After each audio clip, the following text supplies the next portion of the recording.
out of apartment 5B.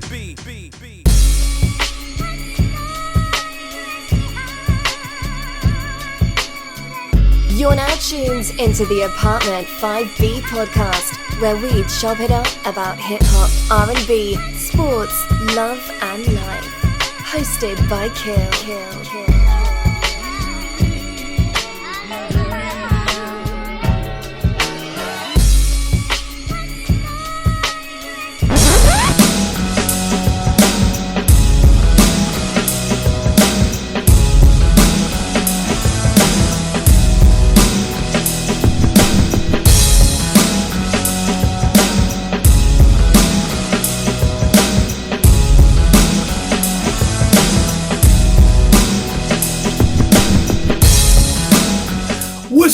What's good? You are tuned into Apartment 5B podcast hosted by your man Kill. I got my squad with me in effect as always. Ladies first. P, what's going on? Not much. How are you, Kill? Everything is great. My brother JR, what's going on, good brother? What's going on? All right, Burn, the lone closer. What's up, good people? Glad to be in the number. All right, no doubt. Tone from End of the Dome. What's good, brother? Good to be back. Dope blowing theory shirt right there, good brother. And my brother Vague out of BK. What's going on, Vague? Teddy P, man. Teddy P. Yeah! Cut him off! I'm just giving everybody out there watching a heads up. Vague is in the garage and he's in the hoodie. So Hoodie on. It's going down. What's going on today? Hey, you got the black Uptown zone? Yeah, you know what I mean? I don't know what's popping right now. I don't know which way we gonna go. All right. So for today's show, y'all know me, let's jump right into it. So last week we were talking about A-Marie, Rich Harrison, the Hour Sound, the little brother giving away the little brother sound, Brandy, Dark Child, the Hour Sound, this whole Hour Sound situation. So what I want to chop it up about is and the reason why portion JR we're going to do spaces for this.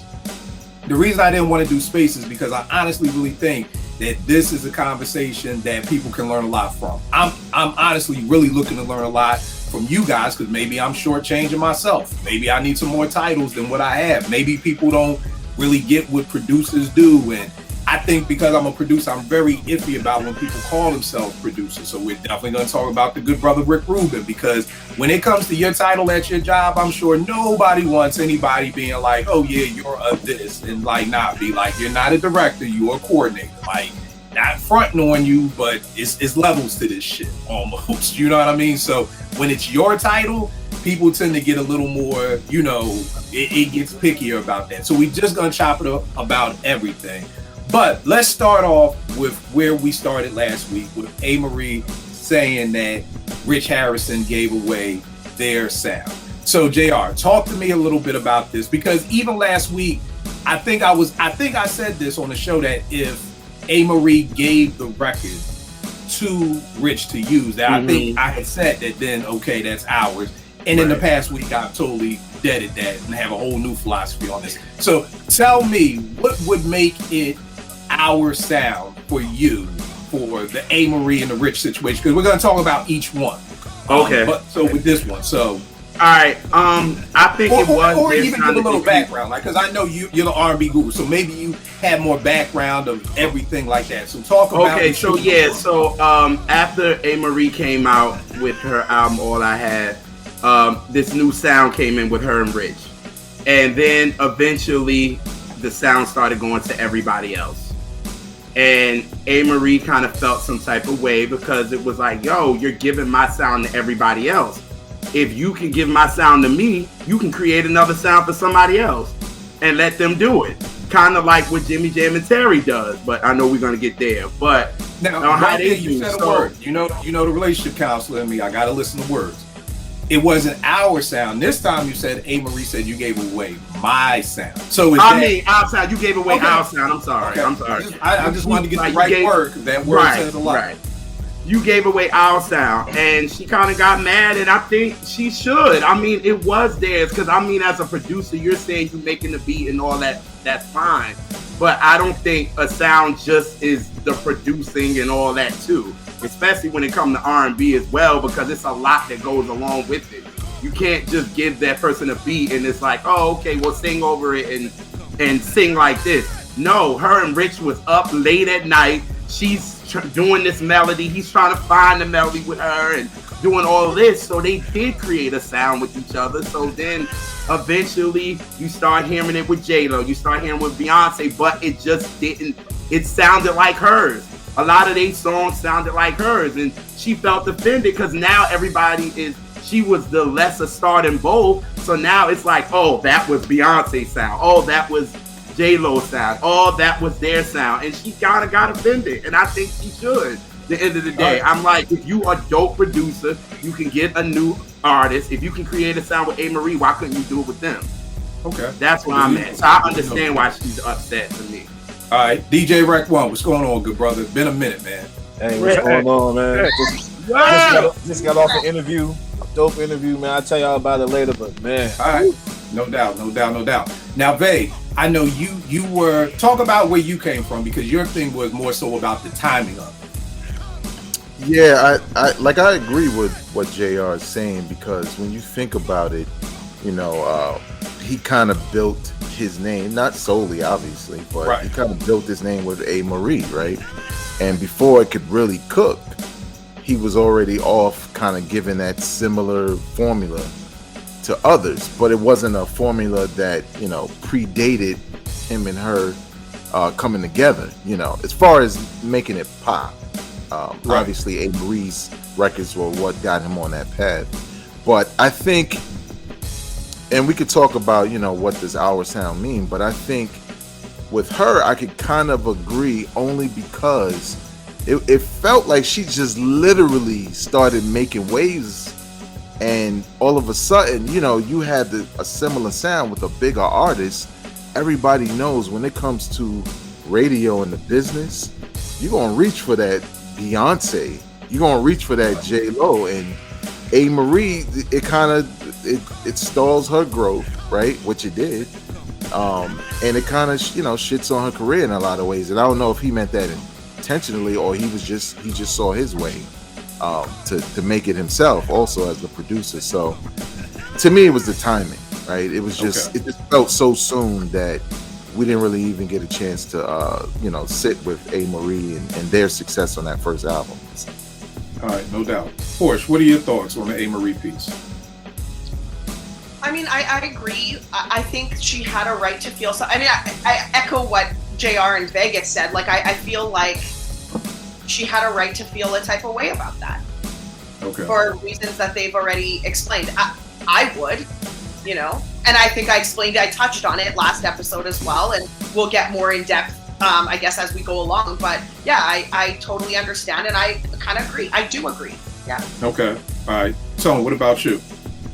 I think I'm kind of stuck in the middle. I understand the sentiment with her because, again, it was so fast with the turnaround time going back to work with Beyonce and other people where, she didn't get a chance to pop off. So I get that. And on the business side, it's kind of like, okay, we got a dope sound, but I'm going to take that sound and I'm going to thrive with that sound with some other people. Because let's look at Timbaland, for example. Okay, Timbaland and Missy Elliott kind of got a sound, but he took that sound and did a shit with Aaliyah and did it with a few other people and then so forth and so on. So, was it just Missy and Timbaland sound, or did, as a producer, I'm saying, okay, but I got something here, like it's business. I still got to go eat. So, I see both sides to that equation, unless, again, A-Marie actually did help co-produce, and then we can get into that whole thing, what does producing mean? You know what I'm saying? I know, Phil, you'll get into that. What is a producer? And is this a production team? Is this a duo type of situation? Now that I take our sound and then thrive with other people with it, that's why I'm kind of in the middle, because I kind of see both. All right. Vern, what you think? I'm in the middle, but I'll lean more towards the producer because I think somebody said that, well, if you make that sound for A-Marie, you can make the sound for Beyonce, but they wanted you because of that sound that you made with A-Marie, and y'all know how the music game is.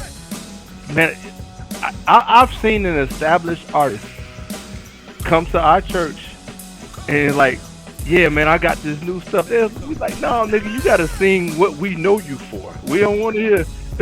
It was Douglas Miller. My soul is anchored in the Lord, bro. I don't want to hear that other stuff. You gotta do that. Right. Opie Cunningham. And that's, so on that side, and Rich, like, man, shoot, when will I ever get the opportunity to be on that level again? Hey, Marie, sorry, baby. It's a thin line in the music, and I don't want y'all to think I'm some cutthroat dude in my profession, but I understand in the music game and on the business side, man, you better get that bag when that bag is worth getting. So that's my thoughts on it. True. All right, Breck, what you thinking? Tone said something that made a lot of sense to me. As far as the Timberland and the sound. Now, the only caveat that I'll say to that is the songs that he gave to other people sounded like they were written for A. Marie. The Timberland songs that he's done for other people, you can tell someone else wrote them. In my opinion, that's the difference that I would hear. But those A. Marie songs, it sound like they was like, yo, this for A. Marie, but fuck that. We're going to go ahead and get this to J-Lo. We know she can't sing worth a lick, but here she go. The cadence, the eeriness of it. It sounds like they were written by one person who either wrote A. Marie songs or gave it to her and gave all those songs to everybody else. I knew it was a sham when they had Tony Braxton singing that shit. Yeah. That's when I was like, oh, got it. Check it. So I agree with Vern. I agree with Tone. You got to get the bag when the bag is worth getting, because in 5 minutes the bag is gone and it's never coming back. It's sad, but you got to get that bag. All right, Eddie, what about you? Yeah, man, I think for producer, I mean, it's like a resume, right? And we've spoken about the industry before and how with these deals, a producer is not tied in. A producer is free to go and work with whoever else most of the time. And an artist, they have a label deal. They don't have that type of freedom. So I can understand how an artist could feel a certain way, but for a producer, you produce something like that, especially if that was like some of his first, well-known production. He's going to be the man. People are going to hit him up like, yo, give me that sound. Like Vern was saying, like, they're not going to want him for something else. He might have pulled out some other beats and they're like, nah, I'm cool on this. I want that stuff. Right. I could also understand how A. Marie could feel a certain way though, but it's just how it is. Unfortunately. All right. No doubt. Rel coming in here like Rel Transvan, sipping wine. Sipping wine, today. All right, want to get you in real quick, Rel. We're talking about the A. Marie. Good evening, y'all. Good evening, ladies. We talking about the A. Marie thing real quick. So, what are your thoughts as far as the hour sound is concerned?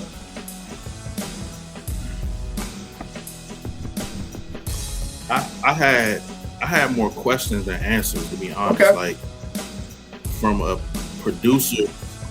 a producer's perspective, I wanted to know, because like for me, depending on like if they really sat down and came up with this particular sound they wanted to use for her, and then he gives the sound to someone else and she can't even really get the shine off of that sound that they sat down and came up with, then I can understand her being like, yo, you gave our sound away. I don't know if that's what exactly happened, but in my opinion, if that's what happened, then I understand her. But I don't know from a producer's perspective, like what they feel about that. You know what I'm saying? That's something I would ask you, somebody, producer. And I think for me, one of the things that I kind of came up with, because Rel, I was saying last week, if A. Marie gave Rich the record, then I could go with our sound, and I have to renege on that. I can, and the reason being is because when I think of our, and I know that this isn't, I don't know if A. Marie felt as though like there was some type of business tied to it. You know what I mean? Like, I don't know if A. Marie was like, Rich owes me money or whatever, but just when I hear the word our, it's kind of like me and T. We're married. This is our house. This is our car. Decisions need to be made together. It's ours. So I feel like you're tethered together to some point when you use that word. That's why when JR said the word my, I was like, whoa, well, did she say my? Because ours means something different. If me and Vern have a business together and we're talking about our business, that means Vern has half of this. Vern has half to say. Before I move left, I have to check in with Vern because I can't just pop up. I mean, the people on here who are married, we can't. I mean, maybe you can't. I can't just be like, yo, I'm out to Vegas for 3 weeks. I can't do that. And I have to check and be like, hey, babe, can we look at our schedule? So that's why the word "our" is so like important to me when we think about that. And the reason why I was saying, Rel, that I renege on this is because here's a question: who produced Just Blaze? I mean, who produced Jay-Z's PSA? Does anybody know?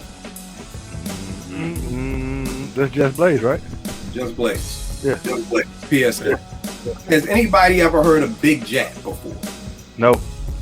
Okay. No. Big Jack is the person who gave Just Blaze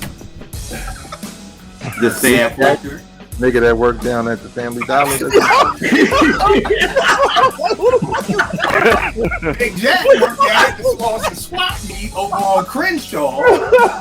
And Big Jack is the one who gave what? Big Jack is the person who gave Just Blaze this record to use. Okay, you know, for me, that now here's the question. Here's the question. Does Big Jack? Now here's the thing. With digging in the crates, when finding a sample, it really all comes down to me. This is like the lottery. This is like winning the lottery. You find a good sample and you're hurrying up to use it before somebody else does. Because if somebody else uses it for you, you're sunk in the water. Now, let's keep in mind, the sample for PSA was originally on OC's Word Life. It was an interlude by Buckwild back in '94. Then Just used it, and I think Black Moon, and I just watched the interview with Buck, and Buck was talking about the beef he had with Just Blaze, because Just had already heard their song, and then they're hearing Flex drop bombs on it, because of course Jay-Z is bigger than Black Moon and OC, so it's a Just Blaze. But what I'm just saying is, just from this, just round the room, because there are people who feel like we'll kill, like this was the thing, bro. If A. Marie gave Rich the record, that then it would be like, okay, it's our sound. And the reason I had to renege, because I knew that there was a Just Blaze interview, and you could just Google this. Just Blaze talks about this. The Black album was done. It was finished. It was going to press. Big Jack gave him this record. He heard that. He hurried up and made the beat, ran, got Jay-Z, let Jay hear it, then Jay did it. Does Big Jack, was this Big Jack and Just Blaze's sound? Just by a raise of hands, does anybody agree that Big Jack, this is our sound? Can Big Jack say this is our sound? Vern, hell no. Son, what about you? Hell no or hell yes? Hell no. Okay, JR? Hell no. Okay, Vanny? Just Blaze, why you hanging out with Danny Terrio?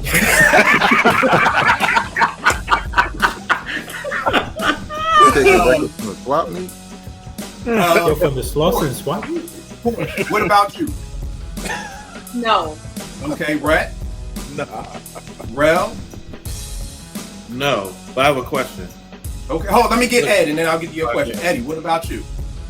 Nah, I mean, and Hold on. We got. I want to elaborate. Yeah. But here's So I'm just giving an example of why I had to renege on what I said last week. Of if A. Marie gave Rich the record and said, "Here, sample this," that then it would be our sound, because we all do. I just gave an example. Okay. I just gave an example. Okay. Without Big Jack coming to the studio, Right? That's his name, Big Jack. Without Big Jack coming to the studio to say, "Here's a record," that does not exist. Nobody knows Big Jack. Right. Not one person, but he is the reason why PSA exists. What else did Big Jack make? What you say? What else did Big Jack make? Yeah, is he a producer? Make another Jack. But here's the thing. But again, this is just what I'm like to do with, just like with the resume show. We're striking away names, all that stuff. Right. We're just dealing with the qualifications. Yep. So again, that's why I said last week, if A. Marie, I'm gonna come to you, Rel, and I see you, babe. If A.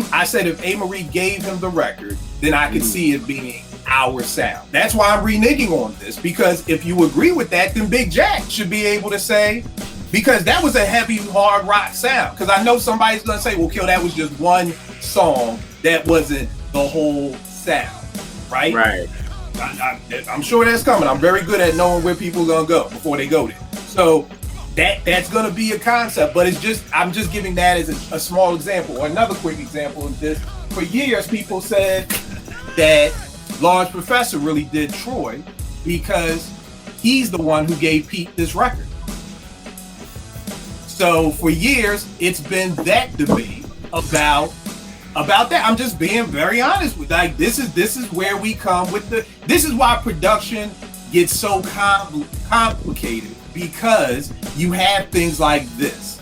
Diamond D said, and this is the way that I come from, because it was the way I read this in an interview when I first started doing beats, and Diamond said if you gave him a record, he gave you co-production credit. Not the money, but he at least would give you credit. So if you look at the liner notes of Stunts, Blunts, and Hip Hop, if it says co-produced by somebody, that's because that this record was given to him by that person. Like, hey, I got a good idea for a sample. Here, use this. And Diamond said, okay, because that's half of the battle, I will give you co-production credit. But all right, I'm gonna come real quick. But Vern, Vague was first, Rel, and Vern. We'll get to it. We're just talking tonight. So Vague, what you about to say?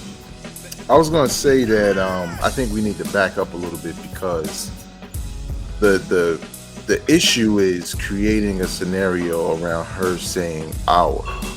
Right. We do not know what our is to her and Rich. You may know what it is to you and T. I may know what it is to me and whoever I work with. That's what I want. But unless they gave some straight up details, we don't know what she mean by our. She could just mean what you said, right? Hey, I gave you that record, or you made this style with me, why are you giving it to them? To me, I'm like, well, then that's his sound. That's not yours. He just decided to try something with you, right? Right. But what I will say, just as an example, I know there's plenty of, like, for example, right? I got the superheroes joint I did a couple years back with Connie, right? And this ain't a joke. I'm not joking. It just, this is how it happened. So I'm watching Human Tornado for like the 1000th time, because it's the funniest movie ever. And I'm working on music. And I'm like, yo, I like that intro beat. Like, that guitar lick is kind of sick. So I hit Ak up, and I'm like, yo, you know what? We could make like a superhero pimp type thing if you turn this part into a beat, because it sounds like a theme. Right now, me giving that to him didn't feel, I wasn't co-producing as far as I'm concerned. I knew this producer could do something dope with this, so I can identify the sample. Now, if he want to give me a bag or a wink and a nod, that's all I need. I don't need credit, because he's the one that turned it into the thing that it became. So I think it depends on how you define the relationship, because for me, that was our relationship. And if he went ahead and did another guitar lick type joint, I'm not gonna be like, hey man, it's our sound. It's really not. It's just an ebb and flow when you're producing and recording with someone. So right. I'm gonna come to Rel and Vern and Porsche. I saw a look on your face. I'm looking at eyes now. So I'm like reeling inside because anyways, okay, go. I'll wait. No, please, by all means, ladies first. I'll wait. I want to hear what everyone has to say. Rel, what are you gonna say? All right, so you kind of, my first question you kind of answered. Like, if, like, let's say Ninth Wonder gave. If we can, we're gonna get the knife. Like, if just no, I'm talking about the Big Jack thing. Like, the Big Jack. Okay, because it's Big Jack. Like, who the fuck is that? But if Ninth Wonder gave it to him. Well, here's the thing. Okay, finish with Ninth Wonder. Okay.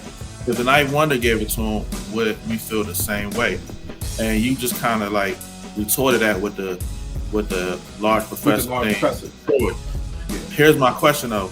If I get, let's say, if I give you a record and all you do is loop the sample that I gave you, that I told you to do, then what is that? Because you really didn't do anything other than what I gave you. You feel what I'm saying? Well, for me, this is a question because I don't know. Like if I say, yo, listen to this, and all you do is take it and loop it, and that's the, you know what I'm saying? How some people do, take it, take this, and this is the beat, and you just add drums to it. What is that? For me, I would give you co-production credit. But to me, co-production is different than our sound. To me, if that makes sense. Like I'll give you an example of a sound, in my opinion. I didn't listen to the Dynasty album until after the Blueprint. So now after listening to the Blueprint, I know Just Blaze. From listening to Just Blaze, he has a certain rock sound, like Just kind of brought like this rock sound back to hip hop. So when I went back and listened to the Dynasty album and I heard 1-800-Hustler, I was like, "Ooh, Just killed this." And my man Mills was like, "Nah, Bink did that, son." And I'm like, "Word?" He was like, "Yeah, you ain't know. Bink stole Just whole style. Like that nigga stole his whole sound." So to me, that was a sound when I hear something and I automatically in my ear, I was like, "Ooh, Just killed this. This is crazy." And this has been discussed. Bink has been on the writer's bench before. He's talked about it. You could just look up Bink versus Just, but this has been ongoing for years of Just stole my sound. The beef with Just is he's a beat chameleon. He's the youngsters of producers. Niggas was like, yo, when Just first came out, he was sounding like Swiss. Then the next time I heard Just, he was sounding like Bink. And then the next time I heard Just, he was sounding like this. So again, that's just what so to me, that's a sound. So if you come to me with the record and you say, Kill, use this record, and it's very hard for me to do that because I can't do that rhythm and roulette shit where you blindfold somebody and just grab a record and make a beat. The sample really has to talk with me. If you're in the studio with me, you'll see me go through mad records and you'll hear mad samples and you'll be like, "You ain't gonna use that?" Nah, I ain't in the mood for that right now. I'm in a certain mood to make a certain kind of song. So it's very hard for me to do that, for somebody to say, "Kill, here, use this record." But I would give you co-production credit. A lot of people may not, because just giving you the record to somebody, again, it's all how we're raised. I was raised when I first started making beats in the 90s with that Diamond D interview. So I was like, yo, I feel that. And to me, giving me the record is half the battle.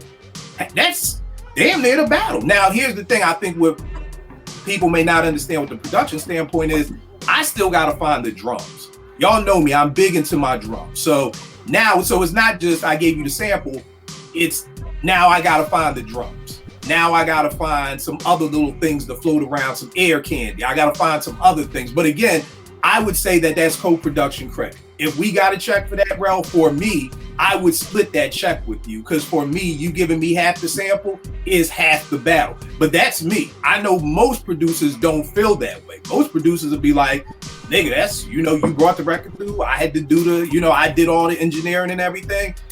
You just the MC. So again, that's just me. Tone, I saw Vern. I know you had something first. Yeah, Tone, let me go to Vern real quick, and then I'll come to you. It's like 2 points. I mean, back in my other life, I've brought several records and like, yo, Chris, you should sample that piece right there. Yeah, that's dope. I ain't no producer. I just brought some sugar for you to put into the cake. That'd be like saying, hey, Vern, you should use this word in a rhyme. Now I'm a co-writer. No, you not. You just gave me a thought, but I had to cultivate the thought. And then on the business tip, I've run into this several times. Like, let's say there's a builder in Atlanta, and a guy said, yeah, that's my builder. All right, I look in the records. This builder has been on our roster for 3 years, and you ain't closed nan loans with him. I go in and I knock out 30 deals. That ain't your builder. You ain't getting nothing from me because you did not cultivate that relationship and make it flourish. I did. And, I'll take you out to lunch or something, but you ain't getting no money from me. And that's just, in this creative space, man, like Jay said, make another one. And that's how I feel about all this stuff, man. A-Marie is not a producer. I mean, and again, as Vague said, we don't know the inner workings of whatever they were talking about.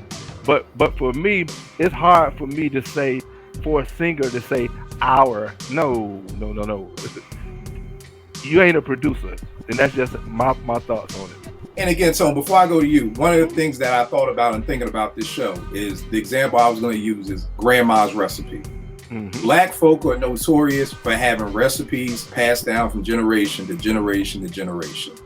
And if I'm taking my mother's recipe for making mac and cheese and I'm following every step, this is the ingredients, put this much, do this much, do that, and it blows up and I sell it to Target, to me, that is our mac and cheese.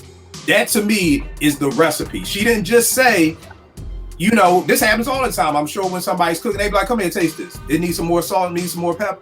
To me, that's a good idea. If you give me the recipe, so if A. Marie came in and said, I want to use this go-go song, and I want you to pitch the sample to this, and I want you to use Impeach the President, Synthetic Substitution, and fucking the Skull Snaps, and I want you to use the kick from this, the snare from that, the hi-hat from that, and then I want you to program that shit to play out like fucking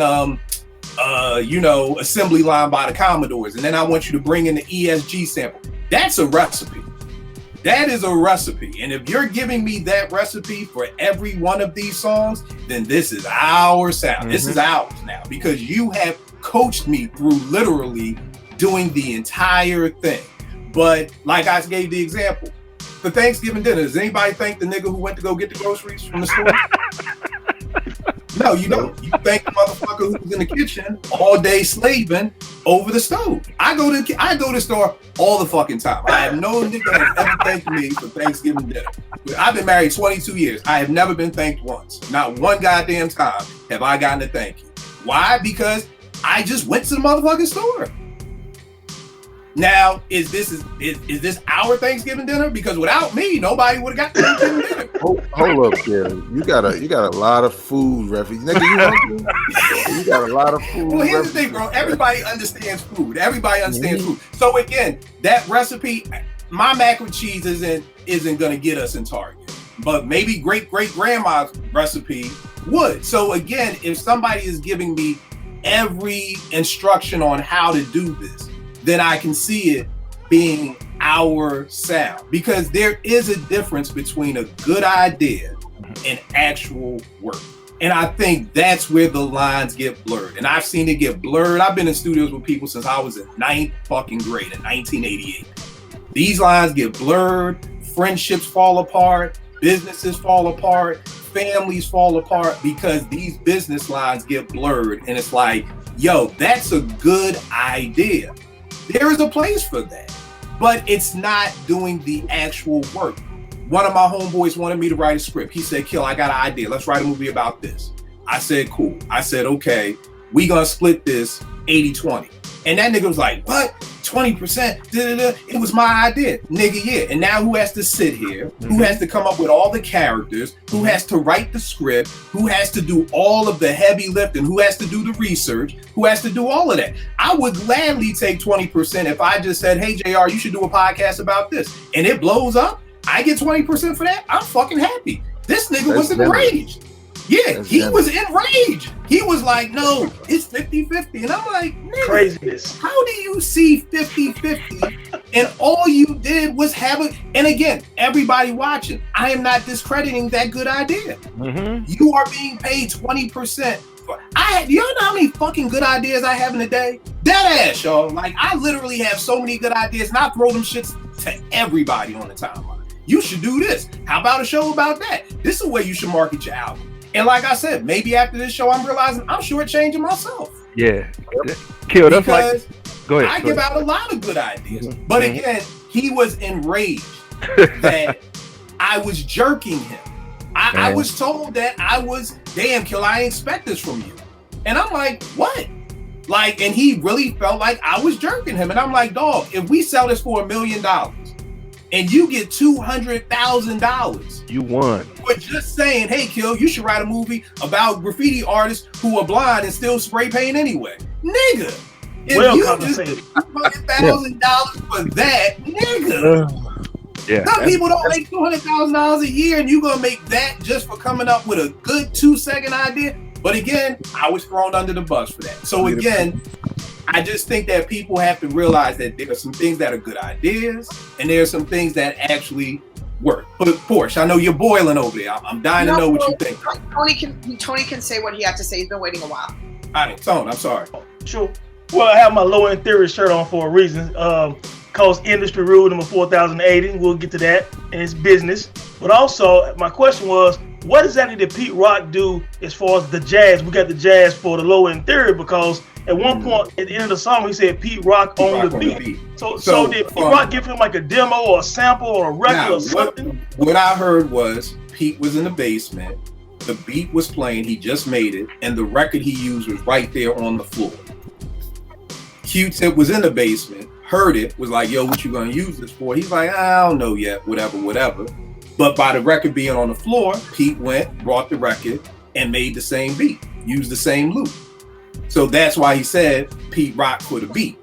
But the problem was why didn't you just say here? Because here's the wild part: Skef Anselm got production credit on Low End. Mm-hmm. So why wouldn't you give Pete the credit? Why wouldn't you say, yo, man, that beat sound crazy, man? I'm already thinking rhymes in my head for it. Like, yo, can we use that? Because see, before I didn't read the credits back then, I just assumed Tip did the whole thing. But Skef Anselm got production credit on there. I think somebody else did too. So why not bring Pete into the mix? So, but see, then again, that's another thing. It's kind of like, oh, well, I don't know if the drums was the exact same. It was just the loop. You know what I'm saying? So kind of like you said, Rel, what if it's just the loop and you just put the drums to it? That's another example right there. Because Peter's like, I had the beat playing, the record was right there. Tip came over, saw it. Then he went home and used the same beat. And it was obvious that Tip didn't have the beat before because he came to his crib and was like, what's that? So if you had the record, you would already know what it was. Mm-hmm. So basically that nigga Tip stole that shit and tried to be slick on the Pete Rock on the beat. You know, Pete Rock for the beat without the production credit and probably without no money. Now, to me, that's shady. Especially if Pete is your man. Like, this nigga's coming to your crib. Yeah. So that's a little shady. But Porsche, what you got? So a couple things. So one, again, like I think A-Marie's definition of what ours was very different from what the understanding was. Right. And the only way to clarify that is obviously an explicit written contract that's signed off by both people who understand, have gone through it with lawyers. It's explained in every possible way, whatever. When it comes to Rel's question about if I provide the record and a producer just loops the beat and they've done nothing else, that doesn't matter. Like, I feel like producers need to know their audience. So what I mean by that is, if you're working with someone, you should know, what do they expect out of this? Like, is a shout out cool? Do they want money? Do they want written co-production credit? Do they want, like Veg said, a wink and a nod is cool. Can I just thank them here, shake hands, and we on our way, and that's it? Because what I'm trying to, and again, I have to make a food reference because I cook, is it's like as if I take 3 walking ducks on like a leash to Gordon Ramsay, and I'm like, here are some ducks. That's all I say. And then he provides this 5-course duck meal, and it's hold on. These food references are hold on. These food references are a little off. Because they're not, though. Cooks. But listen, no, they are. But Lucchini, for instance, right? Right. That beat. I said, if you know how distinct that part of this is, if I gave you that and you just looped it, and it blew up to what Lucchini was, that's not the same as me bringing you some living duck that you gotta kill, cook, season. You gotta kill this duck, you gotta behead it, you gotta clean out the inside. No, because even with Kill's example of grandma's recipe and he makes it's ours, I don't even agree with that, because I'll tell you why. If somebody else made it, even if grandma made it, it wouldn't taste the same. I don't know if you guys are familiar with that. I don't know. Kill used the example that A-Marie would have said, do it like this, put this in there, do it at this many minutes, at this many seconds. If she did that, it would sound completely different, even if it was copy paste her instructions. It's just in the hand of the person who makes it. And you know that if you cook. If you cook, you know that. I have given my friends literally FaceTime instructions with volumes and put this, do that, start for this many minutes, stop that, put it on this. I agree with you. You do have to know how to cook. Because if you give me a recipe, I'm going to fuck it up. I'm going to fuck it up. So you're 100% right. It's just, if I make it and you make the exact same thing, it will taste different because Kill and Portia are not the same people.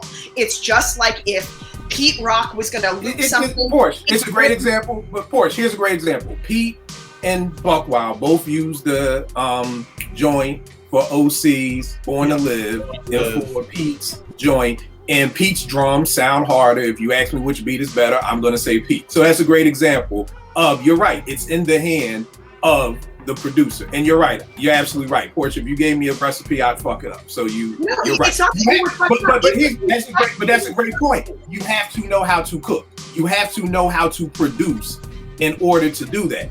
I'm gonna get to you, Eddie. But bro, what you were saying with Lucchini, the thing is, again, I'm with you. I would give you co-production credit. But again, most people would. Because mine just questions. I don't know for I'm asking because right, like something like Lucchini, that loop is so distinct, right? And if I gave that to you, what else? Of course you're adding something to it, but don't make it seem like I didn't do nothing. I didn't give you anything. You know what I'm saying? Like you wouldn't have done that if I didn't give it to you. And it's not like you chopped it. It's not like you did a bunch of stabs. You just looped the motherfucker.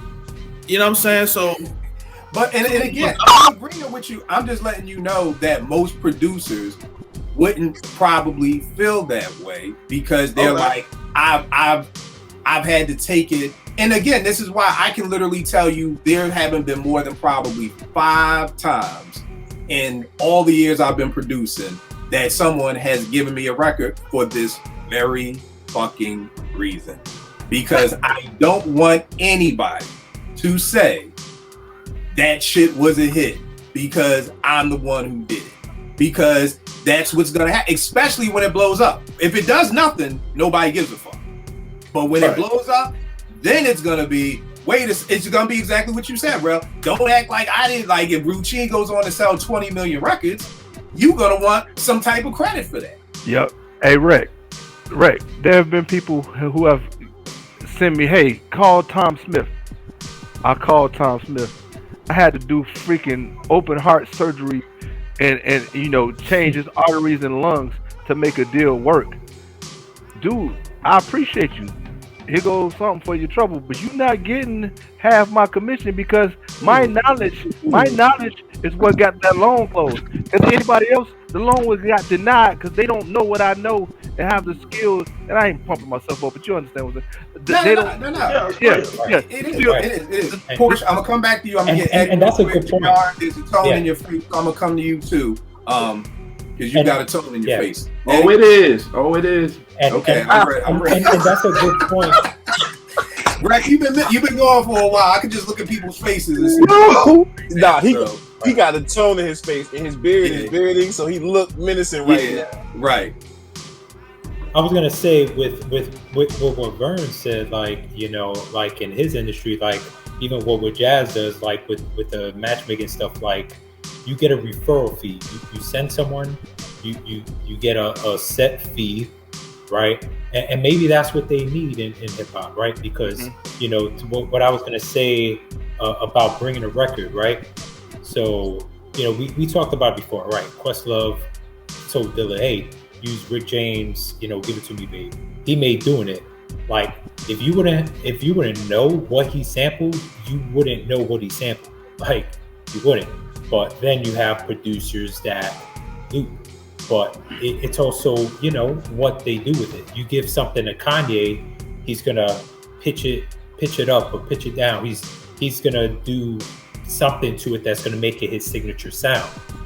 Most producers that we consider, you know, the GOATs and the legends, like, are gonna do something to the sample to, you know, add something to it, chop it, or whatever they do to it to make it. Well, here's the thing, and let me stop you right there. 90% of hip hop is all loops. 90%. You name me your top 10 hip hop songs, I guarantee you 9 times out of 10, they're all loops. So even the GOATs, even the Peeps and the Primos, and Preem and Dilla are two of the ones that may not. But the majority of the people anybody who y'all name, if y'all tell me your top 5 songs, they're all loops. If I play you the record, you're gonna hear what it is, whether it's pitched up or pitched down. The second I hit that needle, you're gonna be like, oh, that's Go by, you know, Common. Or so I just wanted to say that because a lot of people think that. A lot of people think that, not you, I'm just saying people watching that, people may think, oh, it's just a loop. It's just a loop. I hear that all the time. It's just a loop. And I'm like, nigga, 90% of hip hop is just a loop. Troy, the most incredible hip hop song ever, is just a loop. It's just a loop. Yeah. So I feel like when people say that, and I'm not saying anybody here is saying it, but just when I hear it, it's like a discredit, like, oh, the producer ain't doing nothing, it was just a loop. But again, I guarantee you, your top 10 favorite hip hop songs ever are probably just all loops. But they still had to. They still had to do something. Yeah, they had to add the drums. They had to add. They had to add drums. They had, you know, Premier's gonna add his scratches. He's gonna add, you know, little, you know, voice samples and things like that. You know, unless you're talking about these, you know, drumless producers now that all they do is, you know. Let's not get to loopers yet. But I do like what you're saying about a finder's fee. That. You know, but I think the problem with that is that we've been at this for 50 years. You know what I mean? So it would have been real good in the 80s if you would have said that, and then we could send you back in the DeLorean with JR and get you back to 1986, and there's a finder's fee. You would clear up Marley Marl's whole drama right now. Bro, I brought the record. Can you think about it? Like how many cats would have just been like, "Oh shoot, man, that's a side hustle." Like, go, you know. Well, here's the thing. It is a side hustle. It is a side hustle now. One of my people's Mills, who I just was talking about, he would record shop for Kanye. And this was probably during the late registration. That's his second album. He was doing a lot of digging for them. Because a lot of these big name producers don't even dig like that anymore. Like Mills digs for numerous very big A-list producers because they don't have the time, or it's just things like this. They'll send Mills something like, hey, this is the vibe I'm looking for. Send me some gospel samples or send me some these samples. And Mills gets paid for that. So to an extent, what you're saying kind of does happen, but they usually are coming from record people. Like maybe Big Jack is a record person. Maybe he's one of these people who digs for people. You know what I mean? I think for Rel, the situation is that most times the difference between now and then is that you had to have the record. So Rel, maybe if your pop or your mom's had a record collection, you'd be able to pull it and say, hey, I found Lucchini, Kill, go use this. But the average person doesn't have records like that. You know what I mean? So that's kind of it. JR, you're pissed off. What's going on? Oh, no. I feel like this. You said, like, the business, I understand, because A. Marie obviously got it. Because when she did one thing, her name's on it. So she's getting her credit because of the business. But I feel can I stop you for 1 second? Can I ask a question? This is what I heard about what came first. 2 questions. What came first? Crazy in Love Beyonce, One Thing by A. Marie. Do you remember which one came first? Crazy in Love came first. And then A. Marie came out. Yes, so Crazy in Love came first. Now I remember when I heard Crazy in Love, I was like, this kind of has a little go-go shake to it, like the little uh-oh part. It had that in it. So Crazy in Love came first. Oh, and maybe nobody else hears the go-go in it, but I remember when I first heard it, I did. I thought A. Marie, I thought One Thing came first. I did too. And then came Crazy in Love, which would have made more sense for this argument because it's like, okay, Beyonce heard One Thing and said, oh, I want that. And then he came back and gave her Crazy in Love. But if you're telling me Crazy in Love came out first, that actually throws a no. No, it doesn't. Because if you listen to Got to Be There on this album, on the album that we're talking about, it's nothing but Crazy in Love. And that came first. Got to Be There. I gotta listen to that. And that's on Got to Be There is nothing but Crazy in Love sped up. Got to Be There is what they did, and Crazy in Love sounds just like that. If you listen to both of them, that's exactly what it is. Question. And that's on the first album, right? Were you saying single? No, Got to Be There. It wasn't a single. That right there. Two things right there, Tone, you in my head. Number one, if it wasn't a single, usually, like Vern said, the industry is going to go to what's hot. They're not going to go to an album cut. So that's why I really thought that Crazy in Love came out after One Thing. So too. Because it's a situation where One Thing blew up. No, but I don't even know the song you're talking about right now. Like, and I've heard the album. But what I'm saying is that usually it's a bite off of what blew up. Das's Iggity style got big because that was their style. It wasn't like it was an album cut on side B and it was song 8. Hold on, but okay, you know that. My second thing was this. From what I remember with Rich is he said to make Crazy in Love, he was in the studio and Beyonce was like, yo, I'll be back in 2 hours. Have some shit for me. He wrote it. He produced it. He did everything. Was he writing for Beyonce? Was he writing for A. Marie too? Because I remember what Rex said. I wrote down when Rex said the thing is that all the stuff he was giving out, it all sounded like the same person wrote it. So I know Rich wrote Crazy in Love. Was Rich writing? Did Rich write A. Marie's One Thing? What did Rich? I mean, they both did though. Okay. That's why I'm saying as far as producing, you were saying. For me, I'm thinking their sound is he's in there. They are in the studio together and he's just playing the drums and playing the keys and she's singing along. They are starting from scratch, but she's a new girl that don't know shit about the business at all. And she's thinking, oh my God, I'm doing this with you. I'm rocking with you, whatever. We gonna ride this. And plus they were in a relationship. So that counts some shit too. Well, yeah, that's it. Well, stop right there. Stop right there. We can't gloss over that. Yeah. Because that's a big part. There you go right there. There's a problem. Thank you, bro. We can stop really right there. Because if you fucking, you don't open up a whole can of worms. What Chris Rock said, right? You don't owe me no money if we fucking, because it's gonna be like, nigga, you owe me $20. I paid you last night, nigga. So the fact that they were smashing opens up a whole nother can of worms. I forgot about that. But I also feel as though you saying that yes, did Crazy in Love come out before One Thing? Yes, but Kelly also came out with a single, Can't Nobody, that sounds just like Crazy in Love as well, and that came out first. But I know where you gonna go because you gonna say you what? Kelly blew up. Yes. I don't even know what song you talking about. Raquel, you don't rock with R&B as much as I do, so why would you feel as though that you feel like you don't know it? You don't know it. But somebody in my lane would know it. But JR, here's the difference. The record industry wants to copy things that the world knows. But Beyonce said she wanted Can't Nobody. That's what I'm trying to get to. She wanted that. So she was like, yo, I want what you gave to Kelly with Can't Nobody, which was a single. It didn't do anything, but Beyonce was like, I want something like that. Okay. And Rich did it. And then Kelly was like, yo, I love what you did with that A. Marie joint with Got to Be There. Give me something like that. So if he's continuing to give the same joint that he created with her and gave it to Kelly, gave it to B, now all of a sudden it's not hers? I'm fine. You know what the problem is? This is the problem. And I'm going to get to you, Ray. I think the problem for me is why. And then again, Ray, go ahead. I will just say for the millionth time, this is why I do shit by my fucking self. Right. Because everybody, I'm going to give an example. Go ahead, Bang. I'm gonna write mine down because I know you've been waiting. Well, I was just gonna add real quick. You can't use release dates as evidence of somebody doing something first.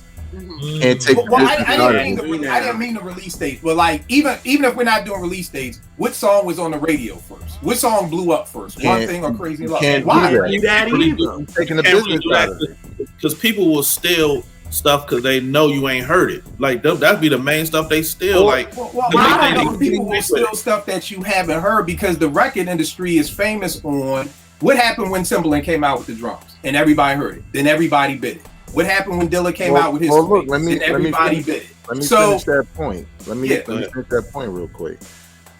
You can't use the release date because then you can't take it out either because you're taking the business out of it. And we're talking about the business side. The issue is A. Marie is new. Her release date might be further off. Beyonce's label, even if it's the same label, you know they'll do shit like, nope, this Right, is we coming gonna out wait. first. They were on the same label. But they could have created that joint a year ago. You know what I mean? Right. And like you said, you know, if you hear something, like you said with Q-Tip, be like, yo, what's that? You know, Right. Pete probably, we don't know when Pete created that shit. Right? Right. He could have created that in like 89 or some shit. But the thing is once it's out, that's the public perception. She Right. came out first, she bigger, this is her shit. You just a Right. copy. Right. I was just And talking about maybe as that's what far happened. as I don't know. I was just talking about as far as the biting, that the industry is like, oh shit, Crazy in Love blew up. That's that new sound That's that the we new need. sound, It's like okay. NWA. It was before NWA, nobody cursed. NWA it. went double platinum, everybody curse all you want. Like, that's the thing. Like, the industry is waiting. They're not trying to find a new secret sauce. The industry is not built on what's coming next. The industry is built on what is selling right now. Nobody in the industry is sitting around like, yo, who got a new sound that we can use? That's not the industry. That's us creatives. We're sitting around like, what's the new sound? The industry is going to go on whatever the fuck is selling. And that's how they're going to move it. So that's the only reason why I was like, well, if it was a single on side B, like, it's not big enough. Everybody knew DOS Effects. You didn't have to be a hip hop head to know Iggity Iggity. So that's what I'm just saying, JR, that you're right. It's your lane, but if it got to me, then that means it's bigger than hip hop now. You know what I'm saying? So that's why I was saying that. Rel or Tone, I forgot who had their hand up. Good, Rel. So I was just listening. I put myself on mute to listen to those songs that JR said. Yo, those shit sound too fucking close. Like, those shit sound eerily. I did the same thing. Yeah, they sound. I wasn't familiar. I was familiar with the A. Marie song, but the Kelly song I wasn't. You should listen to it. Like, all right, I'm gonna write it down. He got a strong. He got a good. Can't Nobody by Kelly Rowland and Got to Be There by A. Marie. Can't Nobody by Kelly and Got to Be There. Because see, here's the thing, Gotta Be There by A. Marie. Think about when Pete Rock first came out. The Jump Around remix sounded just like Pastor Mike remix. I thought they was the same damn remix. Because the industry was like, oh, we want the horns. We want the horns. Go listen to Pastor Mike and go listen to fucking Jump Around remix. They sound exactly alike. Because I forgot who said it earlier. It's like, I want that. Don't send me that. Send me that. When I did that dice game for Math Ray Guzan, where everybody was like, Kill, I need a dice game beat. Like, that's the thing. So even underground MCs think industry standard of, I need that. You gave that beat to him, take that. And here's the funniest thing about the dice game beat. It was on my Through the Wire beat tape that I would send MCs and say, hey, check this out and see if you hear anything. Nobody ever said anything about I want dice game. Joel Ortiz's manager reached out to me and said he wanted it, but that fell apart. Nobody else said anything about dice game. After Math Ray Guzan dropped it, then everybody was like, Kill, I need a dice game.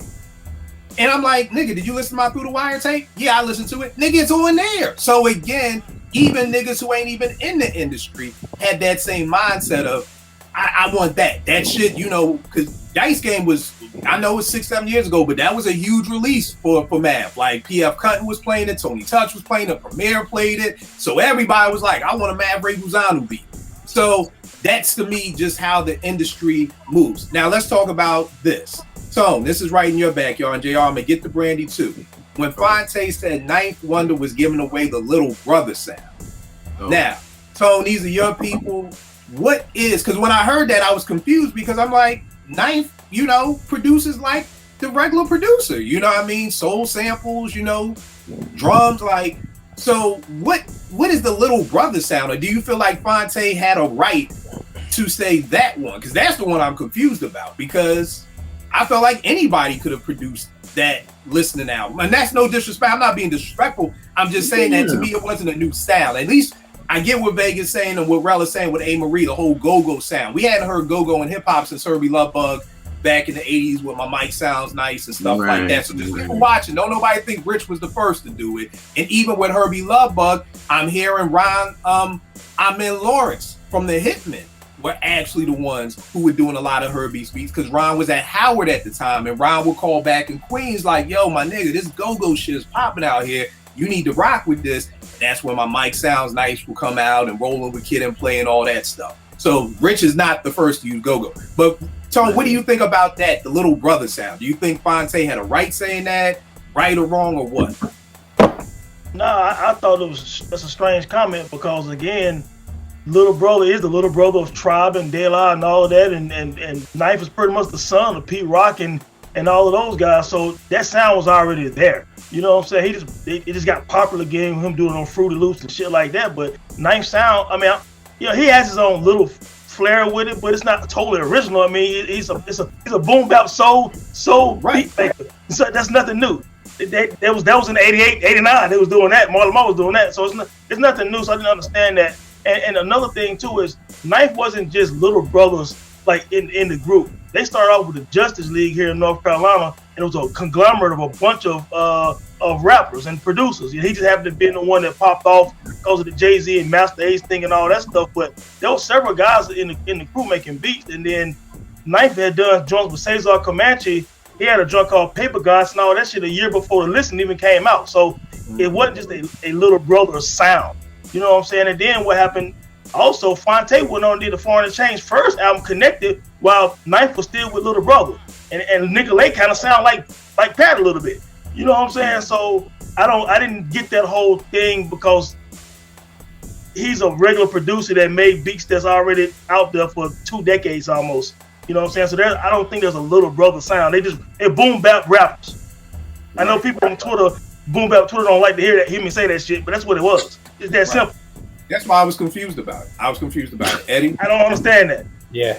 I was going to say, like, the first time, because, the listening wasn't, like, it was an underground release. Like, you couldn't find it nowhere.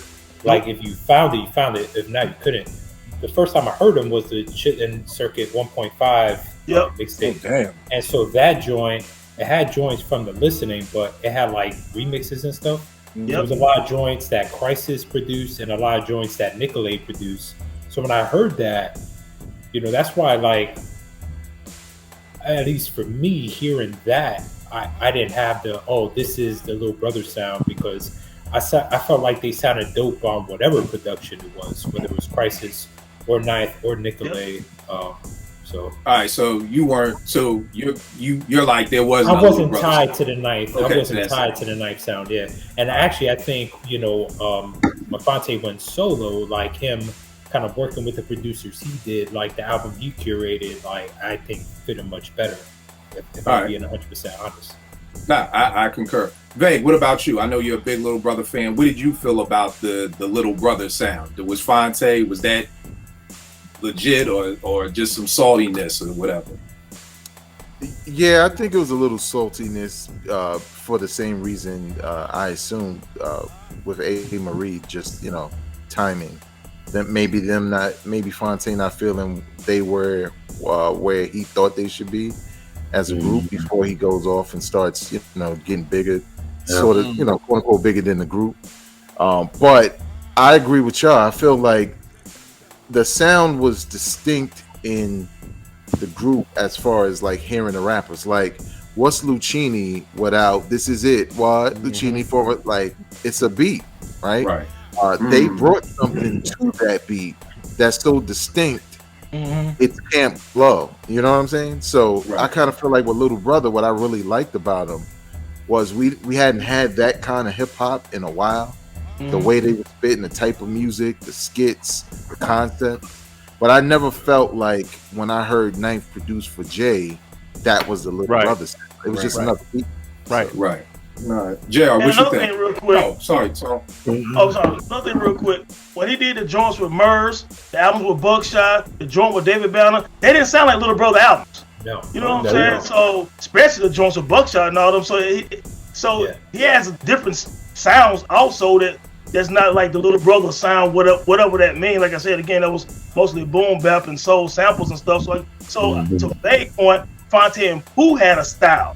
You know what I'm saying? They took that style, whether it's over Ninth Beats or Crisis or any of the soul council guys that we have down here, or what it was Knots. They rap with over Knots beats and a lot of other guys beats, High Tech. You know what I'm saying? But it still sound like Little Brother because of the MCs, not necessarily because of Ninth. All right, so that's a great example. So that last Little Brother album, people loved it.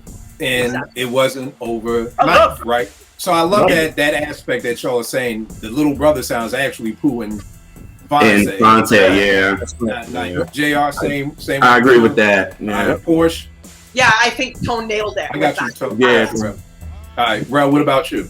Yeah, perfect example is that Gangsta Grill. Those wasn't.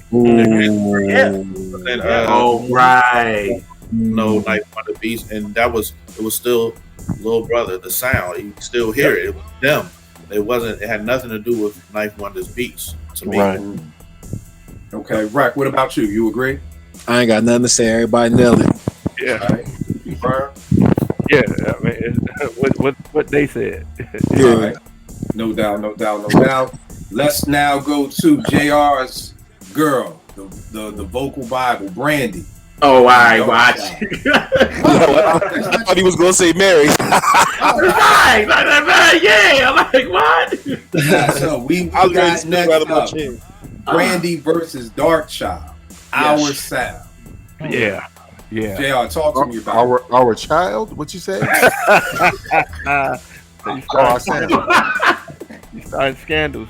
TMZ. Oh, I told you he got a hoodie on here in the damn garage, man. You don't know what you're gonna get out of Vegas. And he drinking, so you don't know what you're getting. That's soda, man. Oh, that's soda. He ain't drinking tonight. So you asking me should what? No. I don't know the story. You were saying. Oh, okay. Well, yeah. I never heard that Brandy felt some kind of way. Yeah, she felt some type of way after she came out with hers, and then everybody, Rodney started working with Destiny's Child and Whitney and Michael and all that, and then she comes with Full Moon, and everybody's like, "Ooh, she's following them," and it's like, no, wait a minute. Me and Rodney and LaShawn was in the lab, and we all did this together. You know what I'm saying? So that's where she kind of got offended. And at first, I was like, y'all, I'm like, Brandy, what you talking about? Like, how you gonna be mad? But then I started to think, I was like, wait a minute. Rodney was working with Gina. Her sound didn't sound like that. I was like, okay. He worked with Mary on Share My Word. He did 6 songs. None of them sound like what he gave to Brandy.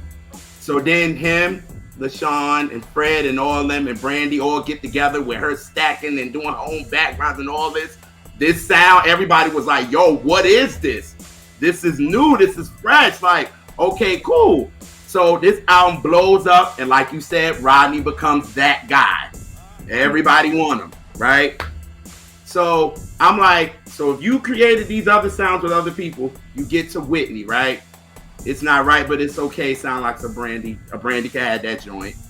The joint she had Get Back on that sounded like it. If I told you that. Then you go to Destiny's Child. Say My Name sounds like that. Then Michael's whole album, Invincible, sounds like that. Then you go to, then after that, Rodney Eaton gives that sound to her rival, which is Brandy, which is Monica. And obviously the single didn't do that well because that was the Pretty Young Thing joint that she did, and they scrapped it because it didn't work. Because you tried to give her that sound you gave to Brandy and it didn't work. So then Brandy comes out with Full Moon. All of a sudden, it's like, oh, your sound like what Michael did with Invincible. It sounds like what Whitney did with, and she like, well, wait a minute. I did my joint before them, but just because they're the bigger artist than me, they're getting the thing of this sound. So I think that's why she felt a little some type of way. And that's when I was telling you, I felt like, okay, good. But in the same breath, you saying the industry is like, well, we want you to give them this. So Rodney ended up giving them the same thing. You know what I'm saying? So then it was kind of like Shantae Moore got cut up for that because the If You Had My Love was really her joint. And Puff stole it and was like, yo, give me something like that. Because her joint was If You Gave Me Love, and what you call it, If You Had My Love, and it sounds very similar. So it's kind of like, I'm like, I get it, but then talking through this, I'm like, well, here's the thing, and Vern, I'm gonna get to you. I think the thing is that, and my personality is I learn from other people's mistakes. stage. So being at 889, hearing all these horror stories, dealing with stuff, that's why I'm very particular about what I do, how I do it, who I share it with. Because, you know, everything can be misconstrued. Great example. If I write a book, right, and I say, JR, check out this book, you know, chop it up as you see fit or whatever like that, right? And you chop it up, you take some words out, you change some chapters or whatever like that. Are you now a co-writer? No, not to me. Now, he's an editor. Mm-hmm. And that's all I'm saying is we don't have that word in the music industry. We have it in the literary. I was going to say editor. But we don't have it in the music industry because I've given you a book. It may be 500 pages. You tear that shit apart and you get it down to a nice 350. You cut out the fluff and everything is good. You may be like, shit, Kill's book was a hype, but I'm the one who made that shit the bestseller that it is because I'm the one. But that's the great thing. There's a name for it. So you have a writer and you have an editor. The editor gets paid a fee and that person can say, this is my job. Now this person has a job. We need that person. That's why I'm never shitting on Puff when I'm like, he's a good idea haver. Good idea havers are good people to have in your corner. We all need people around us who can give us a good idea. I'm just saying, don't call him a motherfucking producer because that's my type. Never in life. You know what I'm saying? Like, again, if it's your title, if you a chef and I come to your crib and I make you a fucking hot dog, like, yeah, I chef that shit up. You like, nigga, you made a fucking hot dog. You ain't no chef. You're and food. You know, because it's the easiest example to use with me because we all eat or we all cook. Yeah. So again, you can have a name. I want you to have a name. I want you to get your credit. I just don't want you to have the same title I do because I worked hard for my title. Yep. I don't think anybody here who has gone to college and graduated, I've never fucked with them old honorary degrees. You gonna give Puff a degree just because he rich? Nah, nigga, he ain't work for that shit. Don't nobody really take that shit serious. Like, nigga, you can't just go to Morgan freshman year and then the next thing you wake up and you got a degree. I'm on my student loans. No, nigga, you ain't no college grad. Like, you feel some kind of way with your type. So for me, it's like being a producer. I want you to have your credit, Puff. I want you to have that credit. Maybe you are an editor. Maybe that's what Puff needs to be looked at as you're an editor. The song is done. Me and Rel's song is done. And Vegas comes in and he says, hey, I think you should do this and you should do that. Cool, no problem. And Vegas is the editor. He gets paid to be an editor and everybody feels good. I'm not feeling like, wait a second, how's he the producer? Like, he ain't do shit. He's the editor. So I want people to get their credit. I don't want anybody watching thinking, oh, you just try and take credit. I want everybody who has helped create something to get their credit and get their due. But it's not when it comes to my name. Because one of the questions I'm gonna ask the MCs up here is, from a production standpoint, when does your rhymes become our sound? That's what I'm saying. Because see, we're all talking about the MC and the singer and the producer. What do I got to do as the producer for me to say this is our sound? I've given MCs choruses, I've given them topics, I've given them fucking 8 bars, and at the end, you told them how to do the cadence and what that nigga going to fight to the tussle. These my rhymes. Well, nigga, I gave you the chorus, the cadence. So again, I'm just, so we'll have to talk about that now, what y'all think about. But before we leave, I do want to talk about that because it's always the MC to the producer. And the producer did me dirty. The producer did me wrong. The producer left me. What do the producer got to do to be part of our sound for y'all rhymes? Yep. Bank, what you gonna say? I was gonna say, for what you described with Puff, they do have a title, but it's not editor, it's executive producer. And see, here's the problem. Same title. No. There's Steve Stout, right? Mm-hmm. Steve Stout, he guided certain things through. We all know Ether was not Ether without Steve Stout. Right. Now we don't say, yo, Steve Stout killed Jay-Z. Nas did. Right. But it's the vision. It's the overarching vision of the project to success. Right. And they are responsible for that. Just like Dr. Dre, right? We know niggas in there doing things for Dr. Dre. But like you said earlier, Kill, there's something, or somebody else said it, there's some kind of special sauce, if you will, or foresight, or just knowledge that they have to take the record to the next level, right? It doesn't make them the producer. The producer is the producer, But an executive producer, by definition, not somebody naming their daughter executive producer, we know that's a bad thing. I'm talking about the job. There's a title for it if they're doing that. I'm gonna get you in 1 second, bro. I think the thing with that, Vague, is, and I say this every day, we all have different definitions for the same word. Because I've been in many conversations with people. Yeah, we do, because the executive producer for some people is like, that's the person who pays the bill. Right. That is the person who pays the bill, not necessarily the person that sees it through. That may be the A&R. Great example, Puff with Mary. Puff was the A&R, and Puff was the one. Am I wrong, JR? Right, you're right. No, you're right. And Puff was the one who was like, we gonna sing over these R&B beats. We gonna get you in these Timbs. We gonna do all that. That wasn't Andre Harrell. That was all Puff's vision. Andre Harrell, being the executive producer, is just the money man. So again, I agree with you that in some people look at the executive producer as what you just stated, but because I just wrote down executive producer versus the A&R. And again, these have all changed. It's not that throughout some time. people look at it. Some people do that in the job, just maybe not. Yeah. Right? Some people do there are it, but people that's who are also chiefs in businesses, and they don't do shit, right? But you go to another business and you see what the job entails, and that person's work. So, that's the only reason why I was saying it's just different. It may be different at every label, like you just said. At every business, you may have the CEO who don't do shit. At another business, like you said, you go and the CEO is all hands on, and he's the bigger visionary, and visionary is a good title too for it. You know what I mean? So it's like, because again, I want everybody to get their credit. What Puff brings to the table, he brings something to the table. He brings something important to the table, because here's the thing that we don't know from the outside looking in. We don't know how what's the 411 sounded like before Puff got his hands on it. We don't know how what My Life sounded like. Maybe he cut some songs that were gonna be better. Maybe he. JR, I'm just saying, I don't know. No, go ahead. I don't know. Yeah, your face, bro. Like, I couldn't preach with JR in the front, bro. I'm like, damn, did I curse? I'm like, listen. The sermon correctly? Like, damn.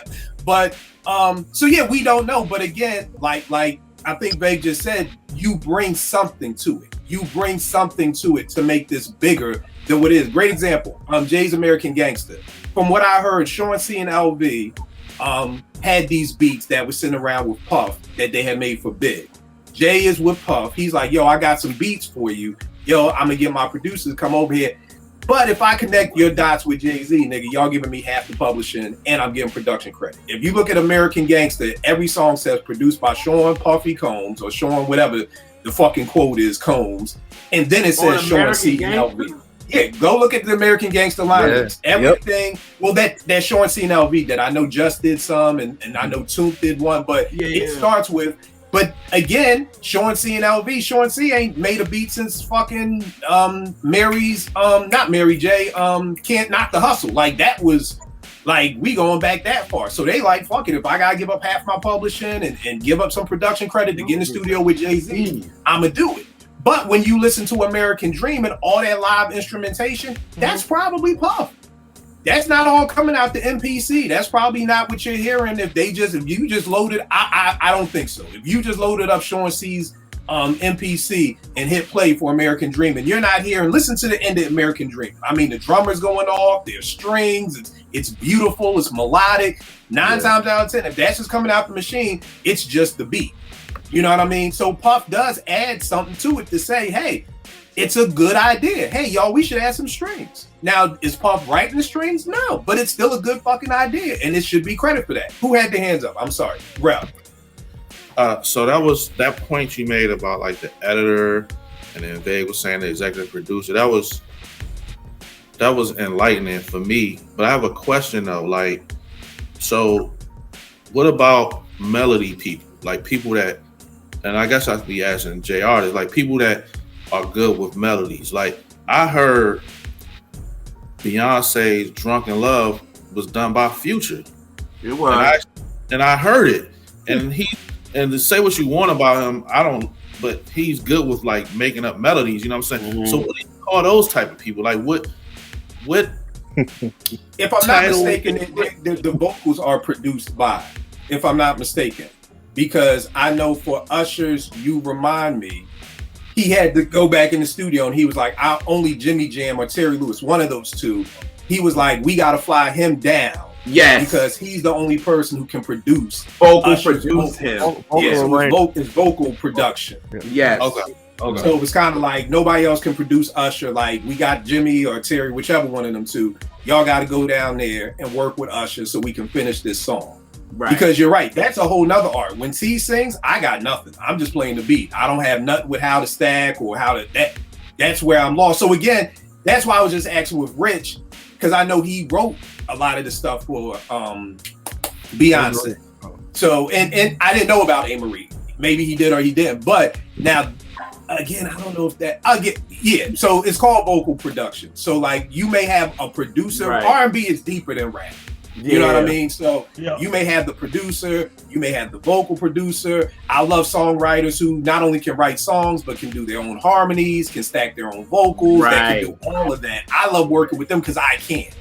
So I got nothing for you. You're going to come in the studio and you're going to sing and I'll be like, and that's why Faith is so dope, because that's what she does. It all herself. She does it all herself. And it's like, all right, I'm coming with this. And it was her and Chucky when they created the debut. You know what I mean? So it was just like, I know how to vocally produce myself. I don't need nobody else. And then like that's it. That's Jasmine Sullivan too. Like you put Jasmine in the booth by herself, she don't need no direction whatsoever. Jasmine's gonna take research on her own. Yeah. You know what I mean? Now, here's so a that's question. Can we go back to Brandon for a minute? Yeah, we'll go back. What you saying, bro? That's really a talent that some singers have and some don't. Right. To me, it's almost like MCs. Not every MC knows what they can see the vision of what they can do with a beat. You know what I mean? So, like, I think that's a skill. It's not bad if you can't. You know what I mean? But it's just that's an extra skill that you have that you're able to hear a beat, hear nothing, and then be able to, in your mind, formulate what this looks like versus, like, I've told the story before when the MC said, I didn't play him that beat. And I did, but he didn't. When he heard the finished product, he was like, yo, that's the beat I want. I'm like, nigga, I played you that beat. And it just showed me everybody can't do that. No knock if you can't. But like you said, for a singer, it's even added that you can sing your ass off and you know how to stack your stuff. You can do the melodies and all that stuff. Tone, you were about to say something? Yeah, quick point. I posted this on Twitter about 2 years ago. Imagine Ready to Die without Puff. You know what I'm saying? Like, Biggie Smalls would have had 15 fucking Machine Gun Funks, right? Yeah, it would have been dope. But that shit would have been like end of the stage or the shit. Puff is going down. The dictionary part you was talking about, Kill. Puff will have that Juicy on the radio. You're gonna do the One More Chance. You're gonna have One More Chance remix. You're gonna have Big Ready to Die in the club. It's gonna go 4 times platinum. Without Puff visionary, you know, whatever, seeing the big picture with Ready to Die, that shit is end of the stage, dog. You know what I'm saying? Because that's what Big wanted. Warning and shit like that throughout the whole album. These are facts. Right. And I mean, I think it goes back to the goal. If I'm working with an artist, I'm like, what's the goal? So if the goal is to be the biggest, in Will Smith's book, he says his manager asked him, what's your goal? And when he was just got on Fresh Prince, he said, yo, I want to be that biggest actor in the world. Manager didn't laugh at him, nothing like that. You know what I mean? He got a script in. I think the script was going to pay $1 million. Will was like, yo, we doing the script right? He was like, no, because that is not going to help get us to the goal of what you want. That script is going to typecast you. It's not worth it. The next script that came, it gave him half of that, but it was that 6 Degrees of Separation script. And he's like, this will be a script that can help you start doing that. So it's about the goal. If the goal was, hey, nigga, I just want to be the biggest paid actor in Hollywood, then maybe we would have done the $1 million, the $1 million script, because your goal is just to make money. That's it. You're not worried about being the biggest star. So you're right. If the goal is like, yo, big, or more so probably for Puff, like, nigga, this Bad Boy, this my label, you my first artist, this shit need to be big. You know what I mean? So to be big, we gonna loop Juicy. We gonna do some songs you may not want to do. You know what I mean? And to me, they probably had a great working relationship because there was always a compromise. You know, it was Juicy, but then it was fucking Warning. Then it was, you know, the One More Chance remix, and fuck it, I'll get Premier on here, get you Unbelievable. So there probably was a compromise in the middle of like, we'll do either or. Because Puffy could have just been like, nigga, we gonna have you juicied out. Every song gonna be the track masters. And that wouldn't have helped Biggie's career either. You know what I mean? So that would have been a fucking fiasco, you know. So Vern, what you gonna say about Brandy? So First of all, Full Moon is. I love that album. Like I listen to it all the time. I love Brandy. Brandy is one of the dopest vocalists. I love how she stacks, all that kind of stuff. That being said, PSA to all R&B artists of the future: if your producer makes you some stuff, and big time artists A, B, and C come, you're gonna get left. It's just it is okay. Your feelings are like the white couch, and the industry got on Rick James. That's real, man. That's real though, Vern. That's real. And that's what's gonna happen. I don't know if you're getting left. Oh, you know what I mean? Because that was going to be my question. My question, I think I touched on it last week. Does it matter that they're in a group or not? Because the thing about Little Brothers, at least they are in a group.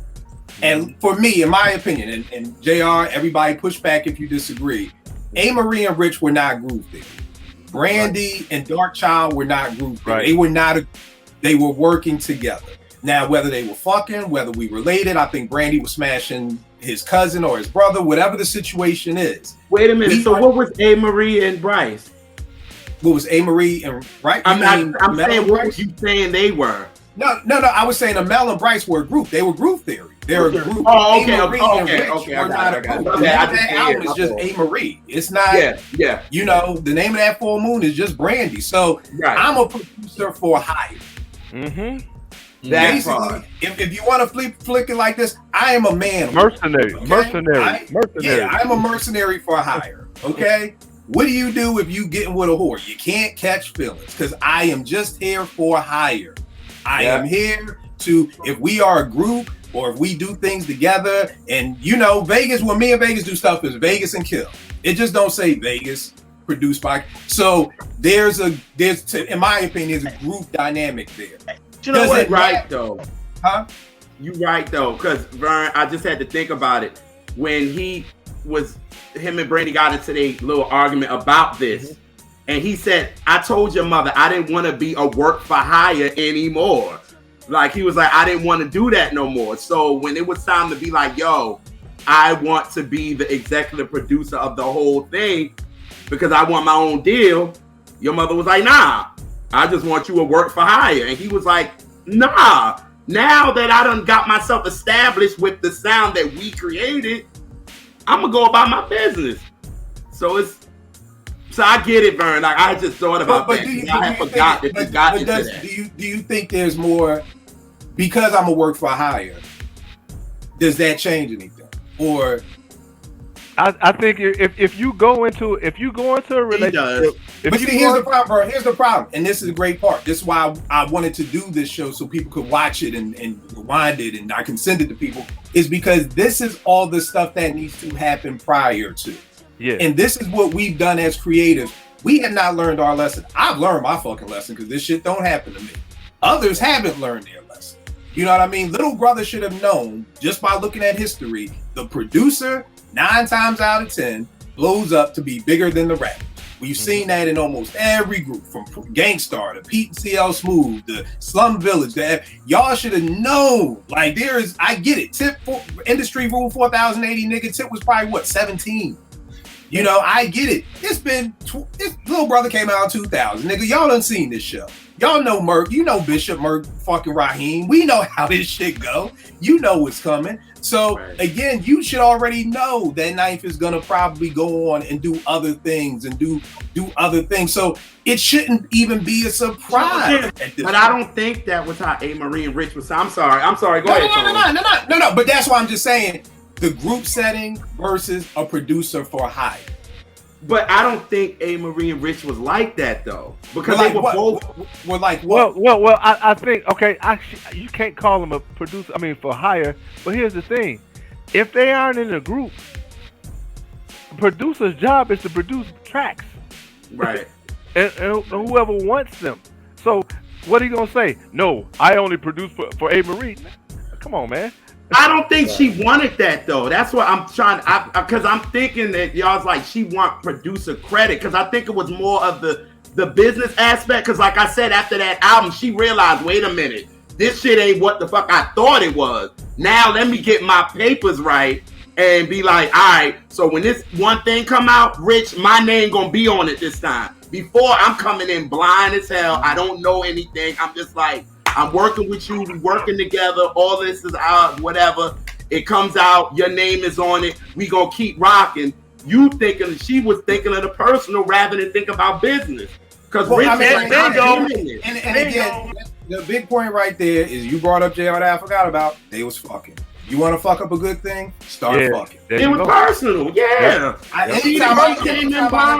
Anytime I have done business with any group of people where there is a woman in that group, for our first meeting, I'm like, can nobody please fuck each other? Dead ass. Because that's going to fuck up everything. I've done this. I've been doing this for years, y'all. I'm dead ass. That fucks up everything. Please, nobody start smashing because it missed what Salt and Herbie Love Bug. I mean, we can literally go through the history of the music industry. Wyclef and Lauren. I mean, this Candy is and Jermaine Dupri, and it's going to ruin everything. The second emotions and romantic feelings get involved, everything becomes ours. The second you let me hit, it becomes ours. Porsche, you thinking? What you got? Well, okay, a couple things. And I don't think anyone here agrees with me. I mean, I'd love if someone did, but I don't think so. I feel like producers and MCs, especially ones that are associated with each other, whether it's in an official group, whether it's in a unofficial group, but you're known with that person, you've done at least one entire project together, maybe 2, 3, 4, whatever, to stop thinking that it's so separate. Like, yes, the producer goes on to be bigger, sure. But a producer for hire, in my opinion, is someone like Easy Mo Bee, who wasn't ever attached to anyone. He was like a free floater the whole time. He produced for anybody and everybody who wanted his beats. But DJ Premier, Pete Rock, Jay Dilla, like these producers, and I don't know that Jay Dilla is the best example. DJ Premier. They were associated with a particular MC. I mean, Dilla was Slum Village. They were in group. But again, I don't know. I mean, yeah, sure. But what I mean is, like, these guys are associated with and established as producers with a particular group. They're known that way. They're albums deep in these catalogs.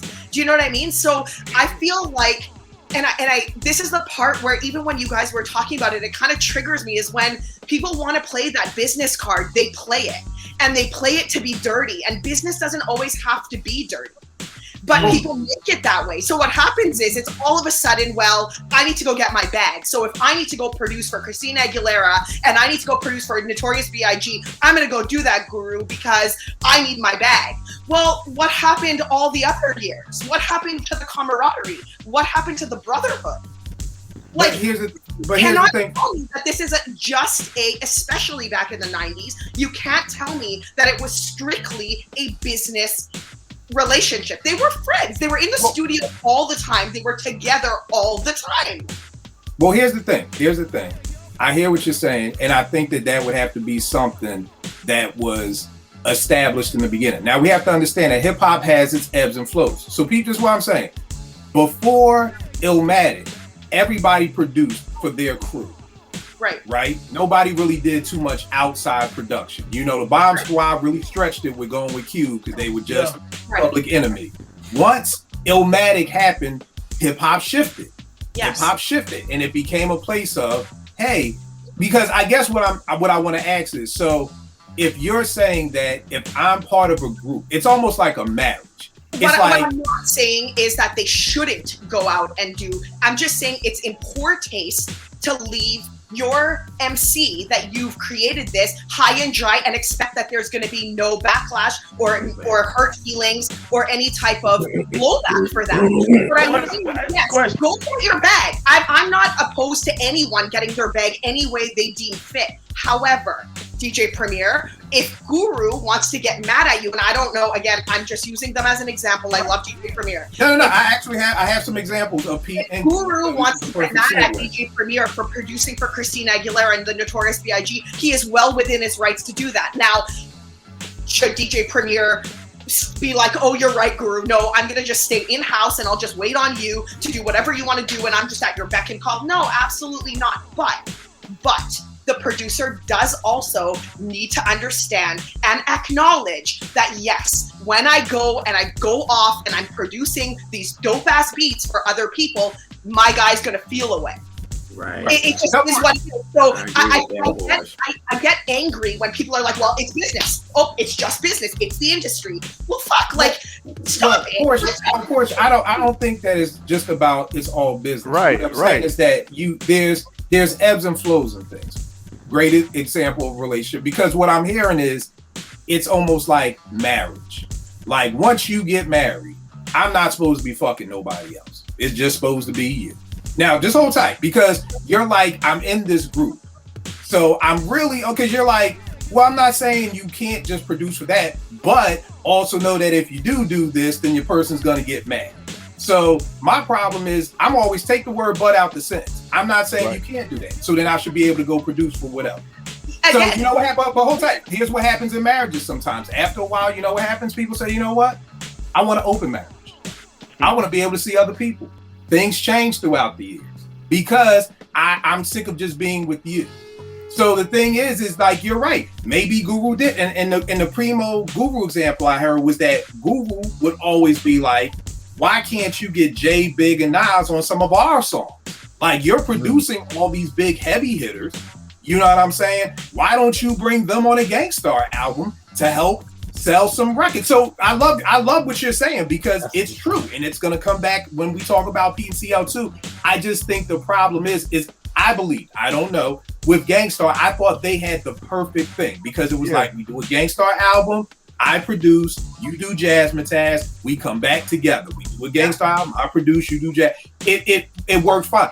I don't know of any other groups that had that. Had that like way to just say, you do you, I do me. I tell the story all the time when Google and Primo took us out to lunch, and Google was like, it's crazy because I have to get permission from my label to do guest verses. Primo can go produce for whoever.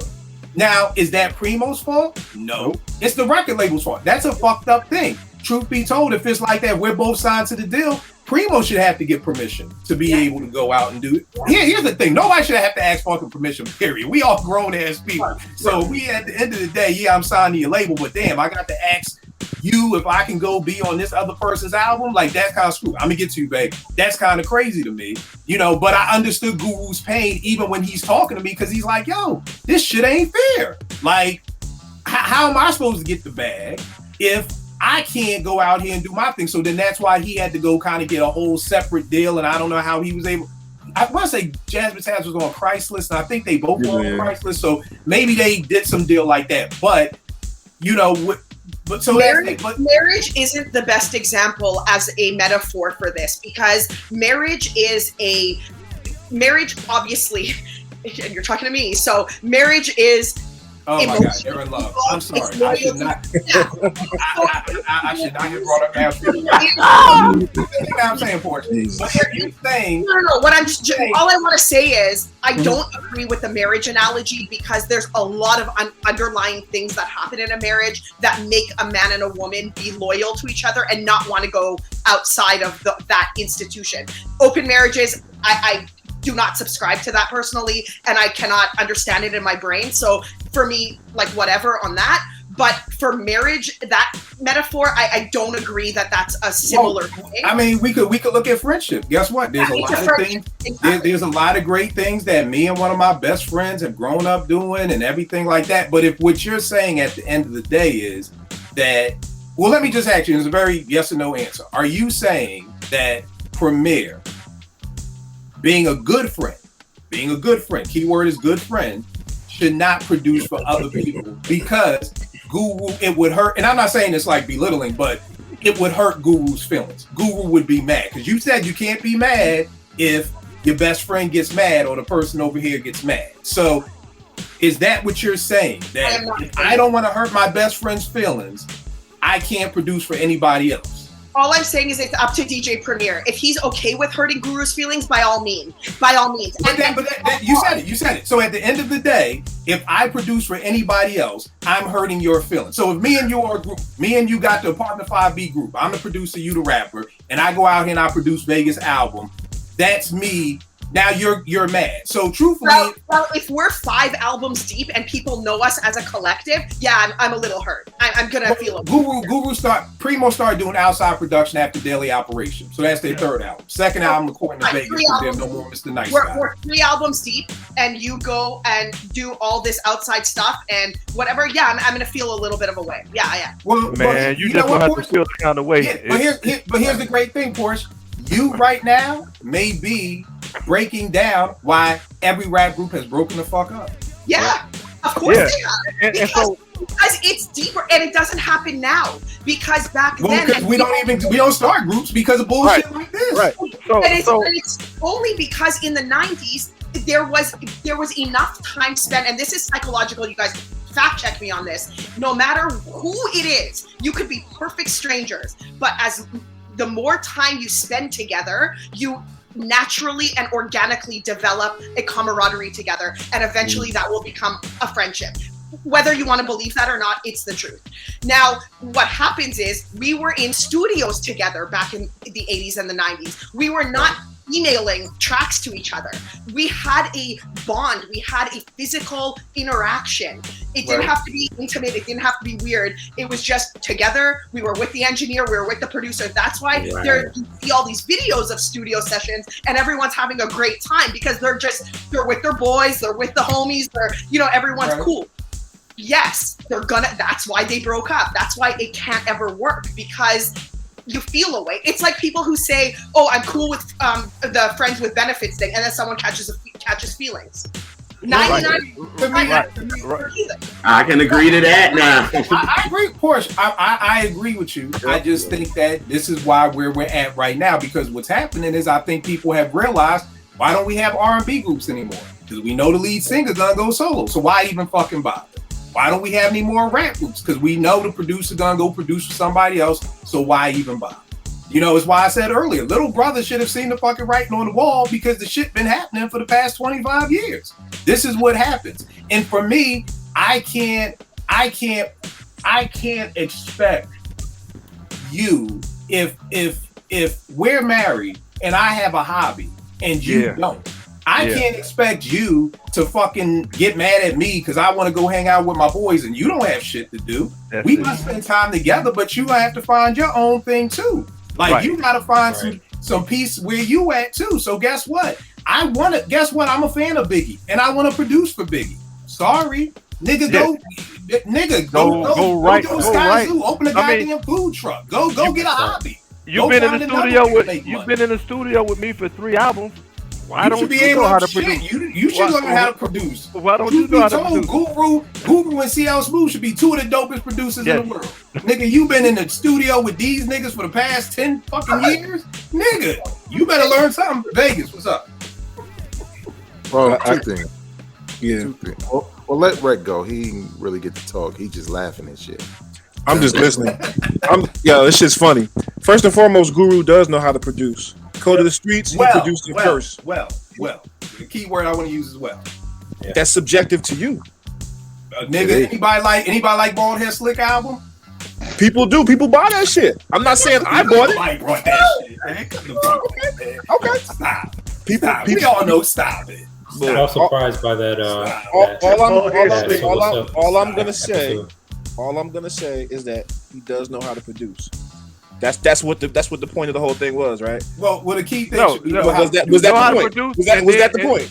It's a point, but to a degree. But go, and then since you know how to produce, nigga, I know how to cook. Y'all want me to cook dinner when the fucking Apartment 5B link up? I know how to cook. You want me to cook? If it's nasty, then I'm not don't say if. There's no ifs. There's no ifs because I can cook. You know what, Kill? You know what, Don't Kill? put an if now. Oh, I got you. You I want got me? you. Who the fuck on here wants me cooking when we all link up? Raise your fucking hands, because I know how to cook. I'll raise my hand. Let the man get his point I think I might go there. I think That's I think right, Rail. Producing well does mean something.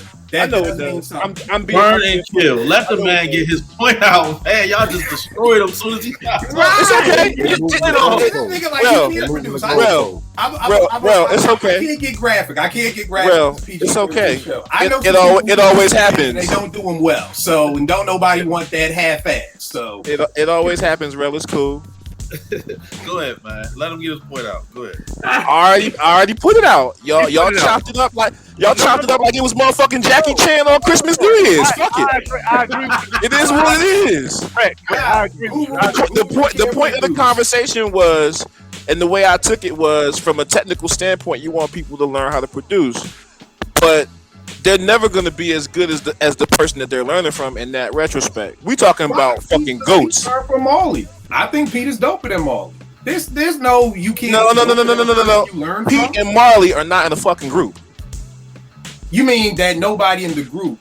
You said if is people it is in the that- studio or in these groups of people, how come they haven't learned how to produce?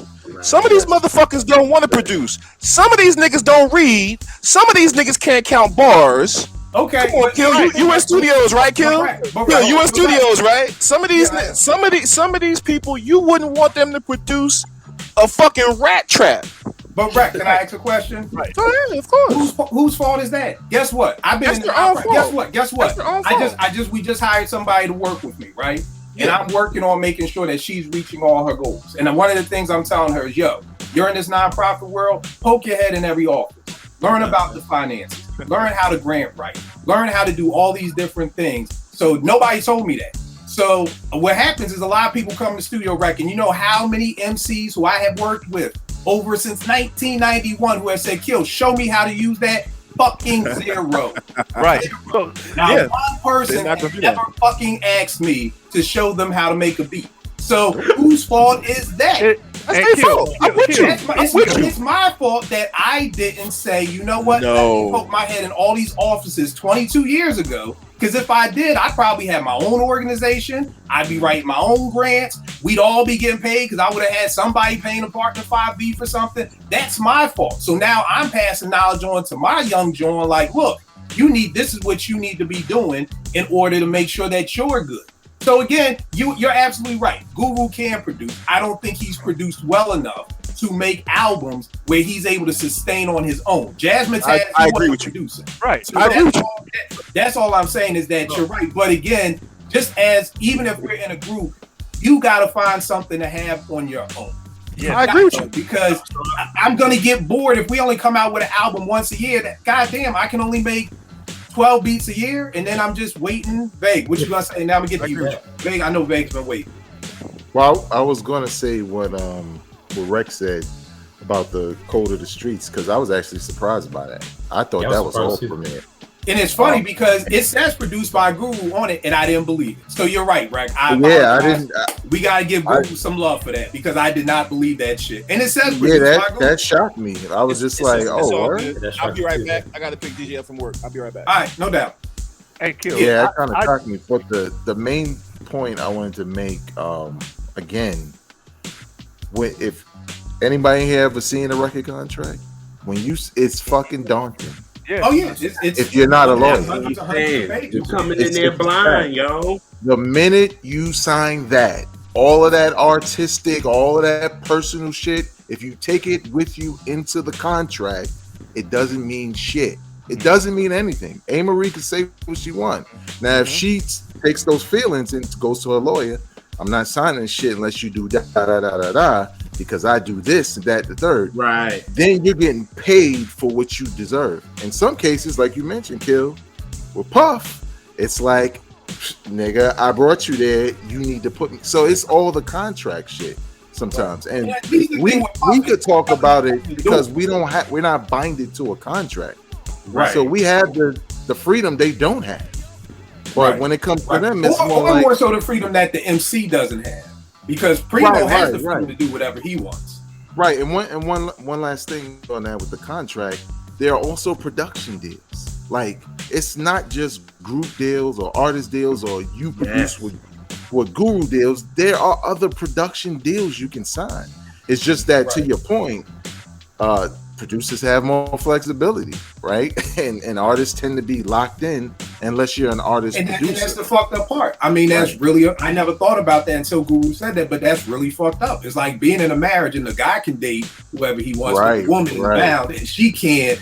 Like, oh, you get to go fuck everybody, but I'm just stuck here. And that's the fucked up part about the record industry. Like, either find them both or don't find them. Really quick. I mean, or don't find anybody. Yeah, one other thing you said about with Premier, which I thought it was like good from Guru. Like, yo, why you ain't got Biggie on the Gangstar joint? Right. But Premier might be like, my check's smaller if I do that shit. You know what I'm saying? If I do it on Bad Boy. Right. And I think Primo has said something to the extent of like, you know, I guess it's like I'll ask, but that it's almost like how I don't know, maybe it's a bad analogy. Like when I first started working at Foot Locker, everybody on my block was like, yo, hook me up. I'm like, nigga, I just got here. I just got the job yesterday. Could you give me a minute to kind of build some relationships first before I bring you in, nigga? They just hired me. I ain't even get paid yet. And the niggas want it. Here's another thing to that point. And if I'm not mistaken, like most of the time, the collabs, like if you get a guest MC on the track, is either the labels trying to make it happen, or it's like the MCs who have some kind of chemistry and they're like, yo, let's work together. Like, I don't see a lot of situation where it's the producer, maybe in the situation of, maybe Scarface on that Gangstar album because of that Texas connection or whatnot. But, mostly, like I said, it's either the labels or the MCs have a relationship or whatever, they want to rhyme together. So, right. And then, what were you gonna say? And to that point, okay, so let's bring on a Gangstar album. We got Jay-Z on one track. We got Biggie on another track. We got Mobb Deep on another track. Does that dilute Gangstar's album? Because I mean, you got an album full of features. You know what I'm saying? I mean, and I ain't gonna even go there because I know some Guru fans here. Anyway, that's just my opinion on it. Right. I don't think that's the route to go. So, you know what? Every producer in a group, at the end of the day, maybe it was after Illmatic or not, whatever, they all ventured out. I mean, because again, like, am I gonna sit around? Like, we got a relationship and we're cool, whatever, but am I gonna sit around waiting for us to drop our group album every time when I'm a creative? You know what I'm saying? Like, I enjoy other MCs. I want to work with these guys. So for one, it's a dream to work with other artists. Second, most producers are their own little entity as well. You know what I'm saying? Like look at Cypress Hill, DJ Muggs. But outside of Cypress Hill, he produced for a whole bunch of fucking people.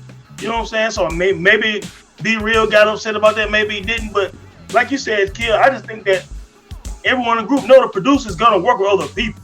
You know what I'm saying? Regardless of their relationship, I'm not sure why it would be any kind of tension with that unless you say, hey, I just took all the best fucking beats and gave it to somebody else. Well, you know what? Gangstar never struggled with beats. They got all their albums got great beats. But here's the thing. I heard that was something that Guru would say. Like, God damn, man, I wanted that kick in the door.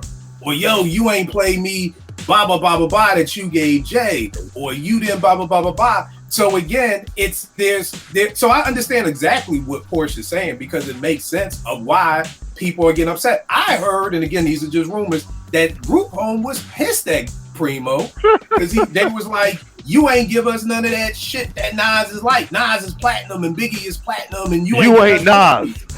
But it's not that, but it's them not understanding. It's them not understanding that Biggie is not 4 times platinum because of Unbelievable. It's just on there. And, Big did not go sell 10 million because of kicking the door in the 10 crack commandments. They're just on there. So it's literally like, you're not giving me that. So it just comes to the point where it's kind of like, for what Portia's saying to work, it's just a lot of communication. And one, I don't think most people even know how to communicate that fucking much. Because it literally would be like, you know what? Okay. Me and Vegas are a group. We've been a group since Morgan State. We've been a group. Maybe what we have to come up with is, you know what, Veg? Every beat I make, I send it to you first. If you don't want it, then I will try to sell it to somebody else. Maybe, I don't know, would that keep people happy? Like, you may have to work to keep everybody happy, because here's the thing. Guess what? I'm not going to be happy if I'm just stuck in this one this one group relationship. Right. I'm not going to be happy. So one of the things, nobody's going to be fucking happy here is the moral of the story. So if I go out and venture, Guru's mad. If Primo stays home, Primo's mad. We got to come up with some type of agreement, and it may not be in the music, nigga. You may have to go start a food truck. Guru, and you know what? Primo is rich because of outside production, not because of Gangstar. So again, it goes back to this business shit again. Primo's not a millionaire right now because of Gangstar. He's a millionaire because of Christina Aguilera and working with about 50 other people over the years, selling a bunch of damn records. It ain't because of Gangstar. But do he get that look without Gangstar though? Who is like what he had got the look without? I'm asking people. No. He was. What else does Primo own the group? I agree with what Portia's saying. I agree that people are gonna feel some kind of way. I'm not disagreeing with that. Yeah, they are. Because it makes sense. This is why everybody broke the fuck up. You know, but when you think about De La never produced for anybody else. You never really saw Paz or Dave really featured. So maybe that's why they stayed together.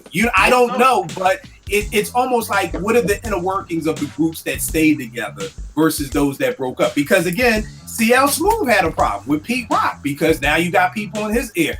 With all the remixes, Pete is buying Lexuses and houses and motorcycles, and CL's like, yo, what the, and you know how niggas are. Just like in the New Edition movie, like, nigga, your girl in your ear, like, nigga, you the lead singer, Ralph. Why the fuck these niggas? There's always somebody in your ear. So trust me. So it's money. Niggas was in CL's ear. Like, yo, this nigga Pete, I just seen Pete got a new Range Rover, nigga. Why you still living with your mother? Pete just did this. So again, it's just understanding how to work business out. And here's the one thing. I don't think a lot of people know about business. That's number one. Yep. When I started the Starving Artist crew with my friends back in 97, I told the story. The first thing I made everybody do, we are going to buy this book, All You Need to Know About the Record Industry by Donald Passman. And every time we had a meeting, I was like, let's talk about the chapter. And people was like, nah, Kill, we trust you, we trust. I said, no. We ain't going to do no RZA shit. And when shit blow up, the Kill Jerk, I want everybody to be educated about the business we're about to go in. Half the people didn't want to buy the book. I literally had to take people to the bookstore, like, buy it for them. So again, whose fault would that have been if I did jerk? Because I'm telling you to buy the book and you're refusing to buy it. You're refusing to. But you didn't jerk. You didn't. You tried to help. They didn't want to listen. But that's the thing. But what's the story on Vlad 20 years from now? Kill Jerk. I don't watch it. Okay, but that would be the story. I have a question with groups that have a MC and a producer. Like when these contracts, do they ever bind the producer just to work with the group like they do the MC? Like you feel what I'm saying? Like it makes because it's easy. I don't think it's easy for the MC. I mean, for the producer. The MC isn't bound to the group. It's not the group. It's bound to the label. Yeah. So for instance, right. So what I'm saying is like again, these are questions. The producer can go out and work with other people. Right. And you're saying, okay, MC, do something else. He can't go out and make a solo album because he's bound to the group on that label? I'm confused. Like, is it more freedom for the producer? It's much more freedom for the producer, and that's why I said it's not fair. It's not fair that the MC is stuck like that. To me, you either stick them both or don't stick anybody, so that you should be able to go out. I told the thing about Bezo and Lauryn Hill when Young Z wanted Lauryn Hill was going to be on the Young Z album, and Bezo and Shy did the beats and all that great, and then the label said no, you're too big to be on this little Young Z album, even though Young Z was just on the score. So, and the label said, Lauryn, you can't do that. Which may have started some feelings. You know, Young Z may have been able to understand, oh, it's the label, okay, no problem. Or it could have been, oh, now you think you big time, blah, blah, blah, blah, blah. I was just on your album and now you can't be on my album. And that's a fucked up thing because Lauryn was trying to use her stardom to help her crew, and the label wouldn't allow it to happen. And that's fucked up. That's fucked up. Now, if Young Z was on Columbia, where the score was, it wouldn't have been a problem because you're helping this group on our label succeed. Yeah. So as long as you're on the same label, we're good. But if it's like, oh no, we're not helping you blow up Young Z, who's over there on Penalty Records. I forgot what label he was on. It was like a subsidiary of MCA, and that's the sad part about it, and it's the fucked up part about it. Right. You know, but I think this goes back to why, because maybe but here's the sad part about it. I don't even want to say it. Well, what's the thing about the perspective, right? Because you're talking about Group Home being mad, right? Like, and us as fans, like, we look at Primo's Discovery, we're like, yo, possibly his best produced album as a whole is that Group Home album. You know what I mean? But here's the thing: if Group Home is looking for the bag, if Group Home is looking for the why didn't we get the gold single? But again, it's the ignorance of not understanding that it's not Primo's beats that are selling these records. You know what I'm saying? Which again is a slap in the face. How can you get mad at Primo for giving you what he gave you? Like put on your album and then put on Nas' album and come back to me and tell me why. You know, well, one of them wasn't even a rapper. I mean, he was on the album to stay out of jail. He wasn't even a rapper. He was on the album so he can stay out of jail. So, I just want to say, as much as we want to romanticize this stuff, the music business has been the music business from time immemorial, and I mean, shoot, every episode of Unsung got the same freaking story. So yeah. If you go into what, Vern? I'm sorry. Go ahead. I'm gonna write down. So you go into it, understanding that my producer friend is gonna get more shine than me, and I gotta be all right with that. I got to be, and maybe because he's my friend, if I ride, I'm gonna get what I can get from him. And then I can maybe venture off into other things. Maybe I could write. Maybe I could manage to do some other things. Because this fairy tale, it never ends. The shoe, the carriage always turns into a pumpkin. You name one that it hasn't. I mean, that sound harsh, that sound cold-hearted, but it's just facts, man. And I think if you go into it understanding it and being pragmatic, and like I used to tell my daughter, don't let basketball use you. You use basketball. All them 6 a.m. training sessions and you sweaty and getting back from a road trip at 3, but you got to be in practice at 5 and then go to class. Use that to your advantage. Don't not get a degree because you got pimped. And I mean, same thing in the game.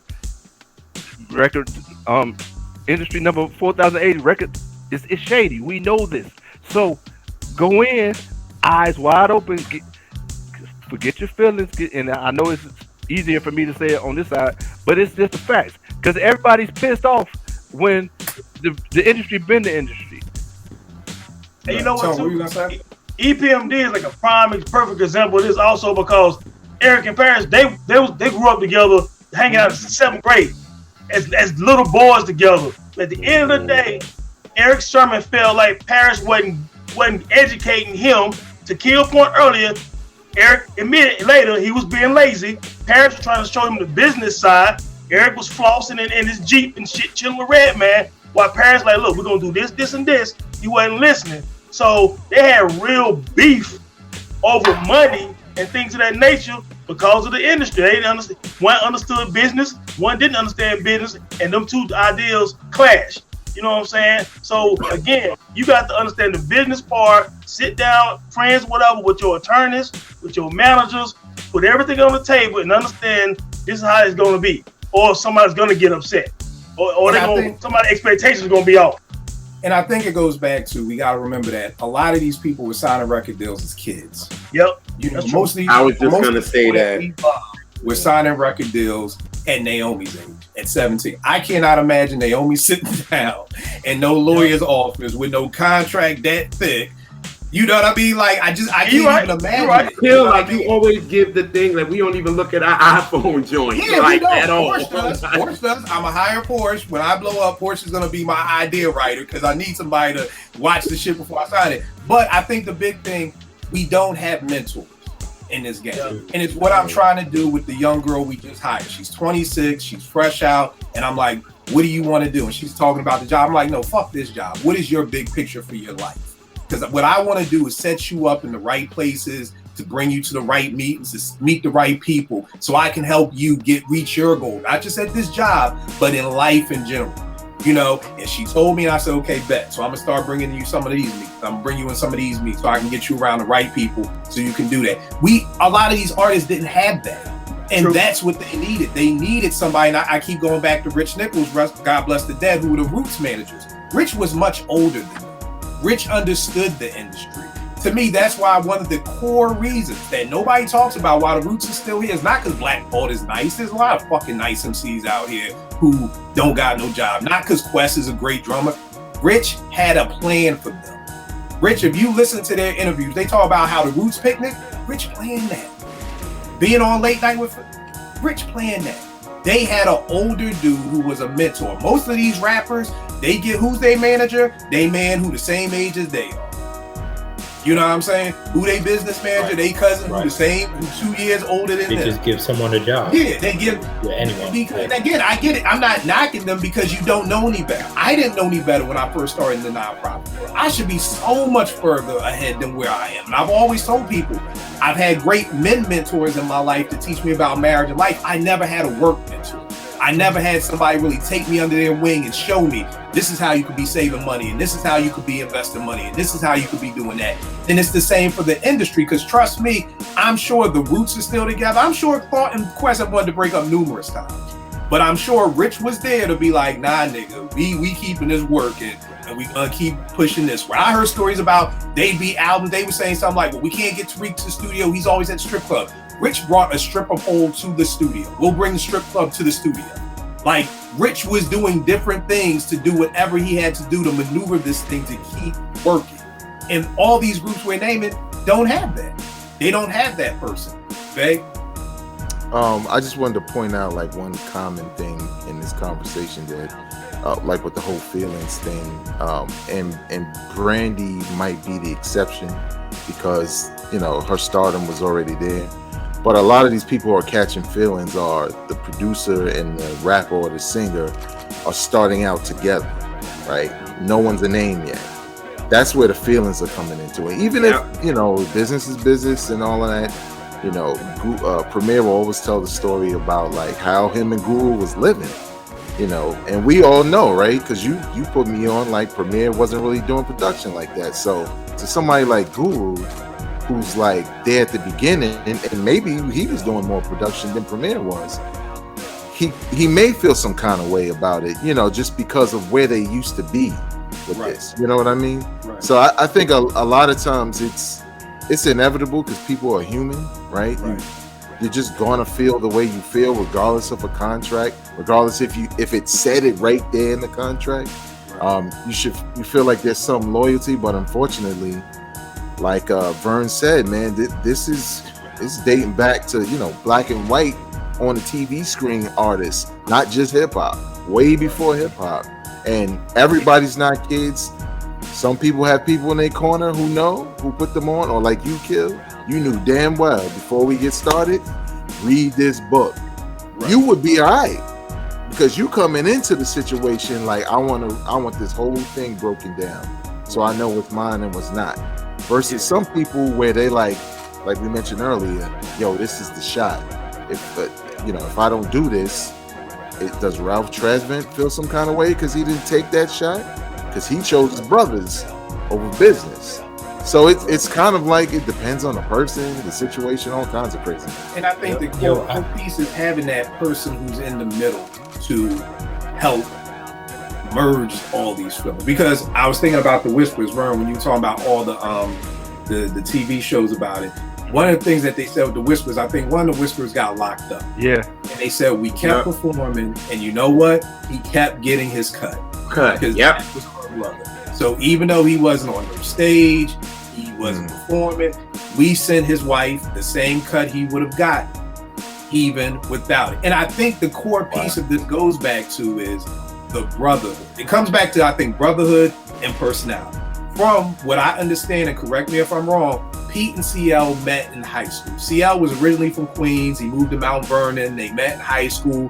Yo, he's got a dope voice. Pete makes beats. Introduction. Here comes All Sold Out. So there is no, we grew up together from the Sandbox. Guru and Primo, these two niggas met each other as adults.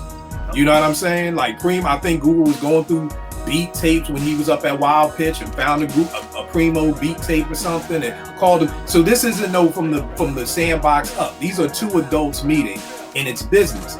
The thing that I feel like about true brotherhood is, I'll give a great example. T threw me a 30th birthday surprise party and I made a rack of money, and I'm in the mall buying shit. I'm like, I felt bad. I'm like, yo, here, I'm gonna give you half my money because I feel bad just shopping in front of you and you're not being able to buy shit.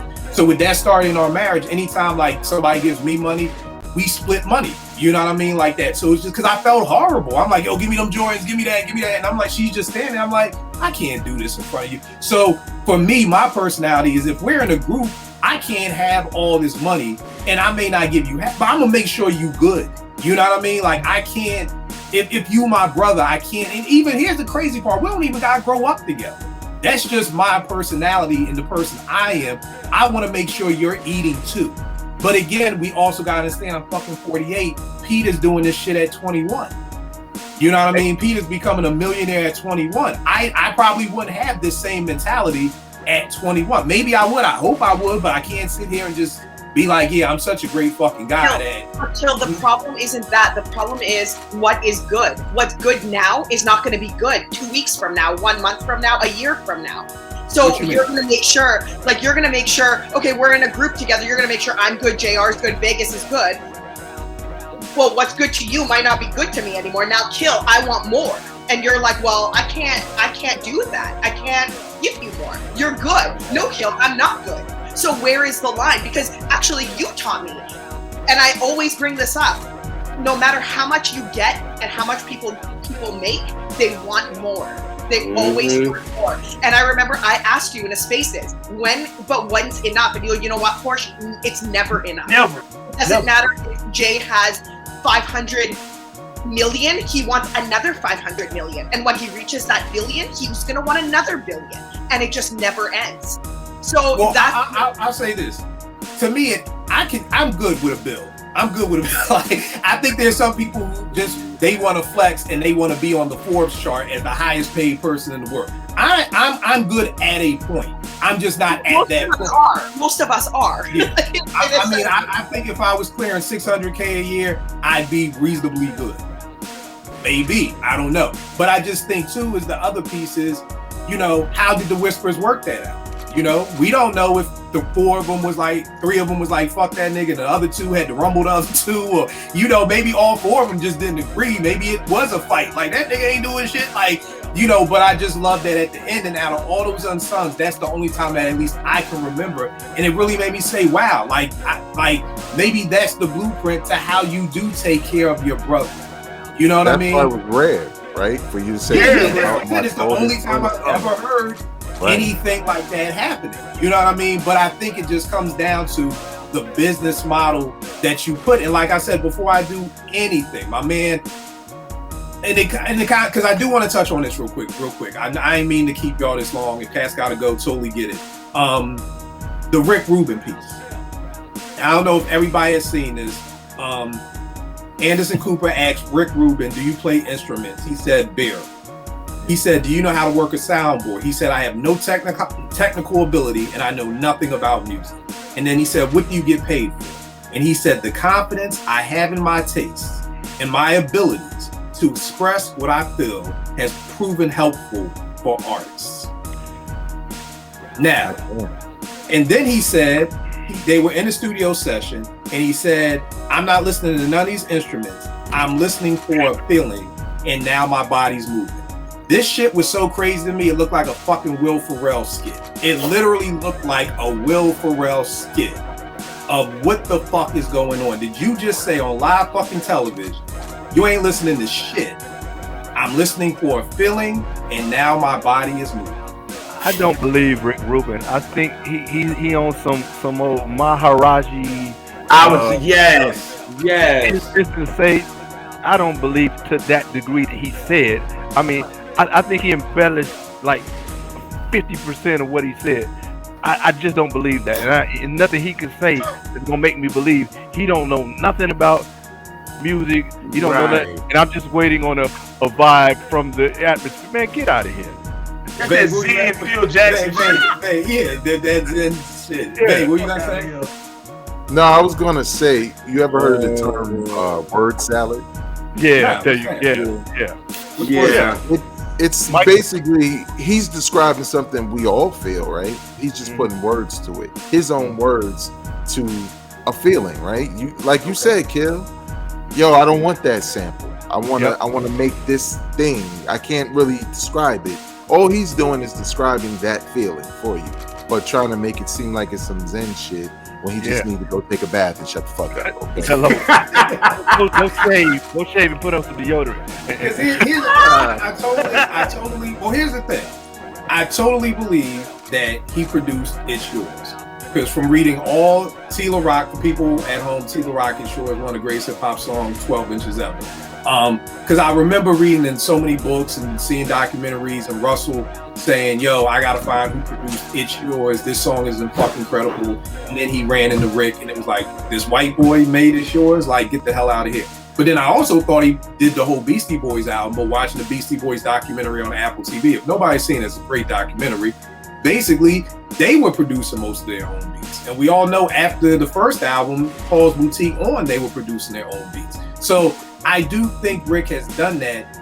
I think, Vern, the thing that I don't know if you ever saw on Showtime, Rick Rubin had a show. Yeah. And I was so hyped for this because I was a huge Rick Rubin fan growing up because I thought he produced all these songs that I loved. And I'm watching the show and all he's doing is walking from studio to studio and space to space, and he's sitting, crisscross applesauce with no fucking shoes on, and he doesn't touch shit.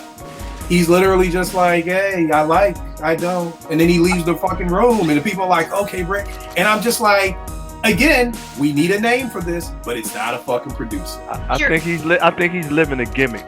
Go ahead, Pete. I was gonna say when I heard this and I listened to it a few times because I was like, what the hell is this guy saying? He's so weird. Anyways, what I think he does is, and this is just my own personal belief, is that I do think he's telling the truth. I think he doesn't listen to anything. He doesn't do whatever he said. I believe it. But I think what he does when he walks into a studio is very explicitly makes people understand and potentially sign that whatever advice, recommendation, direction he provides, that he gets production credit for it. And I think that he does what we think he does. He just sits there and he guides and don't do this, do that, don't do that. Maybe that doesn't sound good. This feels good. It's done. And then they do it and they slap his name on it. That's how I think he gets all of this credit and accolades. I don't really think he does anything. And that's very... I just want the nigga to be called a recommender, though. You gave a lot of good titles in your thing right there. You could be a recommender. He could be a lot of denders. It's just you're not a producer to me. I agree. Absolutely. You're a great idea haver. You are a great coach. You are a coach. But right. He will get away with that because for very obvious reasons. So yeah. And now because of this interview, there's going to be, you know how many more people on Twitter are going to have producer in their title now on their Twitter bio, because they're going to be like, hey, I had a feeling last night and my body moved. And that. So if you think production credit was blurry before, oh, nigga, we ain't it yet. Hey, Kill. I'll tell you what. It's just like a certain artist. It's like a certain artist that I send you that was using AI and saying, right, I'm curating the art. Right. Like, have y'all seen this new thing where you talk to the AI and the AI paints it, but now people are like, but I painted it? No, I painted it. Yo, this shit is great. Like, it's like, just... I directed it or I curated this art. You know what? I hate that fucking word curated. Did West Side Gun start that word? Somebody started that. I never heard the word curated. West Side Gun did not start the word. He didn't start no word. No, I don't mean he invented it, but I mean brought it to hip hop. 10 years ago, nobody said curation when talking about an album. I mean, I know it's a museum term and shit like that. Who brought that shit to hip hop? Because now everybody's like, oh, it's curated by me, and it's like, the fuck? Like, it's a buzzword. All right. I appreciate y'all. Well, Kill, one final point on that with Rick Rubin and the whole having a word for what he does. it is a thing in businesses for the most part when you talk about the C-suite, CEO, chief, or whoever. You reach a certain level with your experience where you do have the experience to say, do and don't do because of what you've done. Yep. That's exactly what he's doing. Now he's doing it in a weird way. Yep. But to your point, this is Rick Rubin. Like, this is Dr. Dre. Dr. Dre say, turn that shit down. I'm like, yo, turn that shit down. You know what I'm saying? Right. It's based off of what you've done. You may not do it now. Exactly. That's my point. I've learned it, being in this role myself, because I'm Mr. I did everything in public radio, so I could get in there and do it. But, the rest of the C-suite's like, hey, what the fuck you doing? No, you tell them to do it. Right. Or you give them the strategy or the planning or the philosophy behind it so they learn.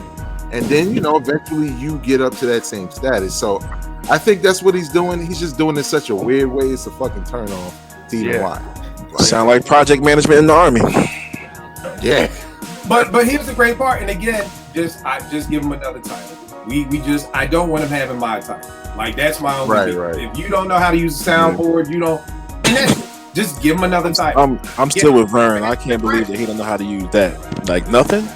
I mean, he may be capping, but again, we just need a new word for it. He's capping. Just need a new word for good old Rick. And he didn't make 99 Problems, no? They had the video for that. Look, like Kill said, that motherfucker ain't touched not near a button. He didn't touch near a button. Please go watch Rick Rubin's show on Showtime. I'm like sitting here just dying. Like, okay, when's he gonna?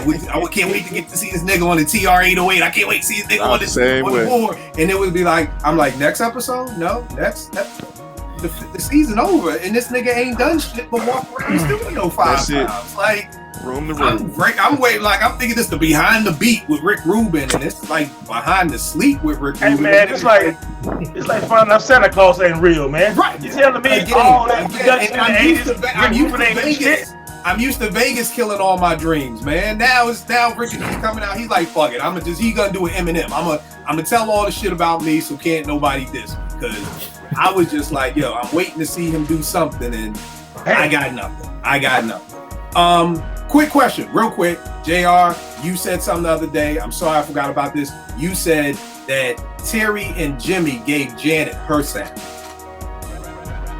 instead of it being an hour. Yeah. Yes. Yeah. Okay, like how they directed her. So there is no Janet being like, Jimmy. I mean, they made her a part of the creative process, yes.